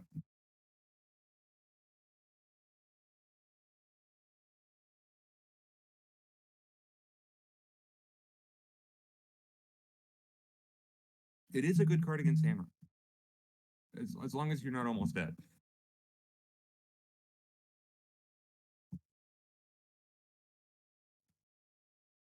Oh, coming in with the team, and the thing we're just blocking with Ink Moth. That's the safest bet. Yeah. You could just double block Grief. I can block everything, Yeah. and you would still win. No matter what. Well, that's probably not the best line because then you could get got by Liliana, but Yeah. You got to be careful. You got to leave him. I think leaving one thing back. I mean, Justin doesn't know that Liliana's a one of for Tom, but Although, yep, there it is. Double block. block like that, yeah. Although, to be fair, double blocking with Giver like and Inkmoth would not actually kill the Grief. Is Castle even that good in this deck? Like a man land would have looked better in a lot of these scenarios that Thomas Even had just Castle. the Eye Tyrant. Even Mutavault, like I mean, I would expect Castle Mutavault to would be nuts. Mutavault would be nuts because it would block Giver. Yeah. Or not Giver, Sanctifier. Yeah. Yeah, There it is. There's Justin's game. gonna take this pretty close match in 3. I think I expect Castle Lockthwain to be more in the mid-range versions of the deck rather Right, than the right. scammer. It might But be. I mean, it also is good in the scam because you're dropping cards from your hand so fast, so early. It makes sense, yeah. So, Yeah, just the one castle too. I mean, I get why it's in there. It makes sense. It just did not look good that game. Yeah. All right. Well, we will see. I think our other semifinals match just finished as well, so we should be getting our finals with underway momentarily. Yep. So please stick with us, and Thank- thanks for watching. Thank you very much for the comment, Reed. Yeah, Castle sucks. Nice. I'll take that into consideration. Greetings from Austria. I believe he's still there. Yes. They allowed him internet. They have internet in Austria? They gave it to Reed, yeah. Don't play turn one one. tap lanes. Not wrong, not wrong. Big true, big true. All right, we will return momentarily. Once our players have given a break, I think they both just finished, so give them a moment, and then we will get on with our finals.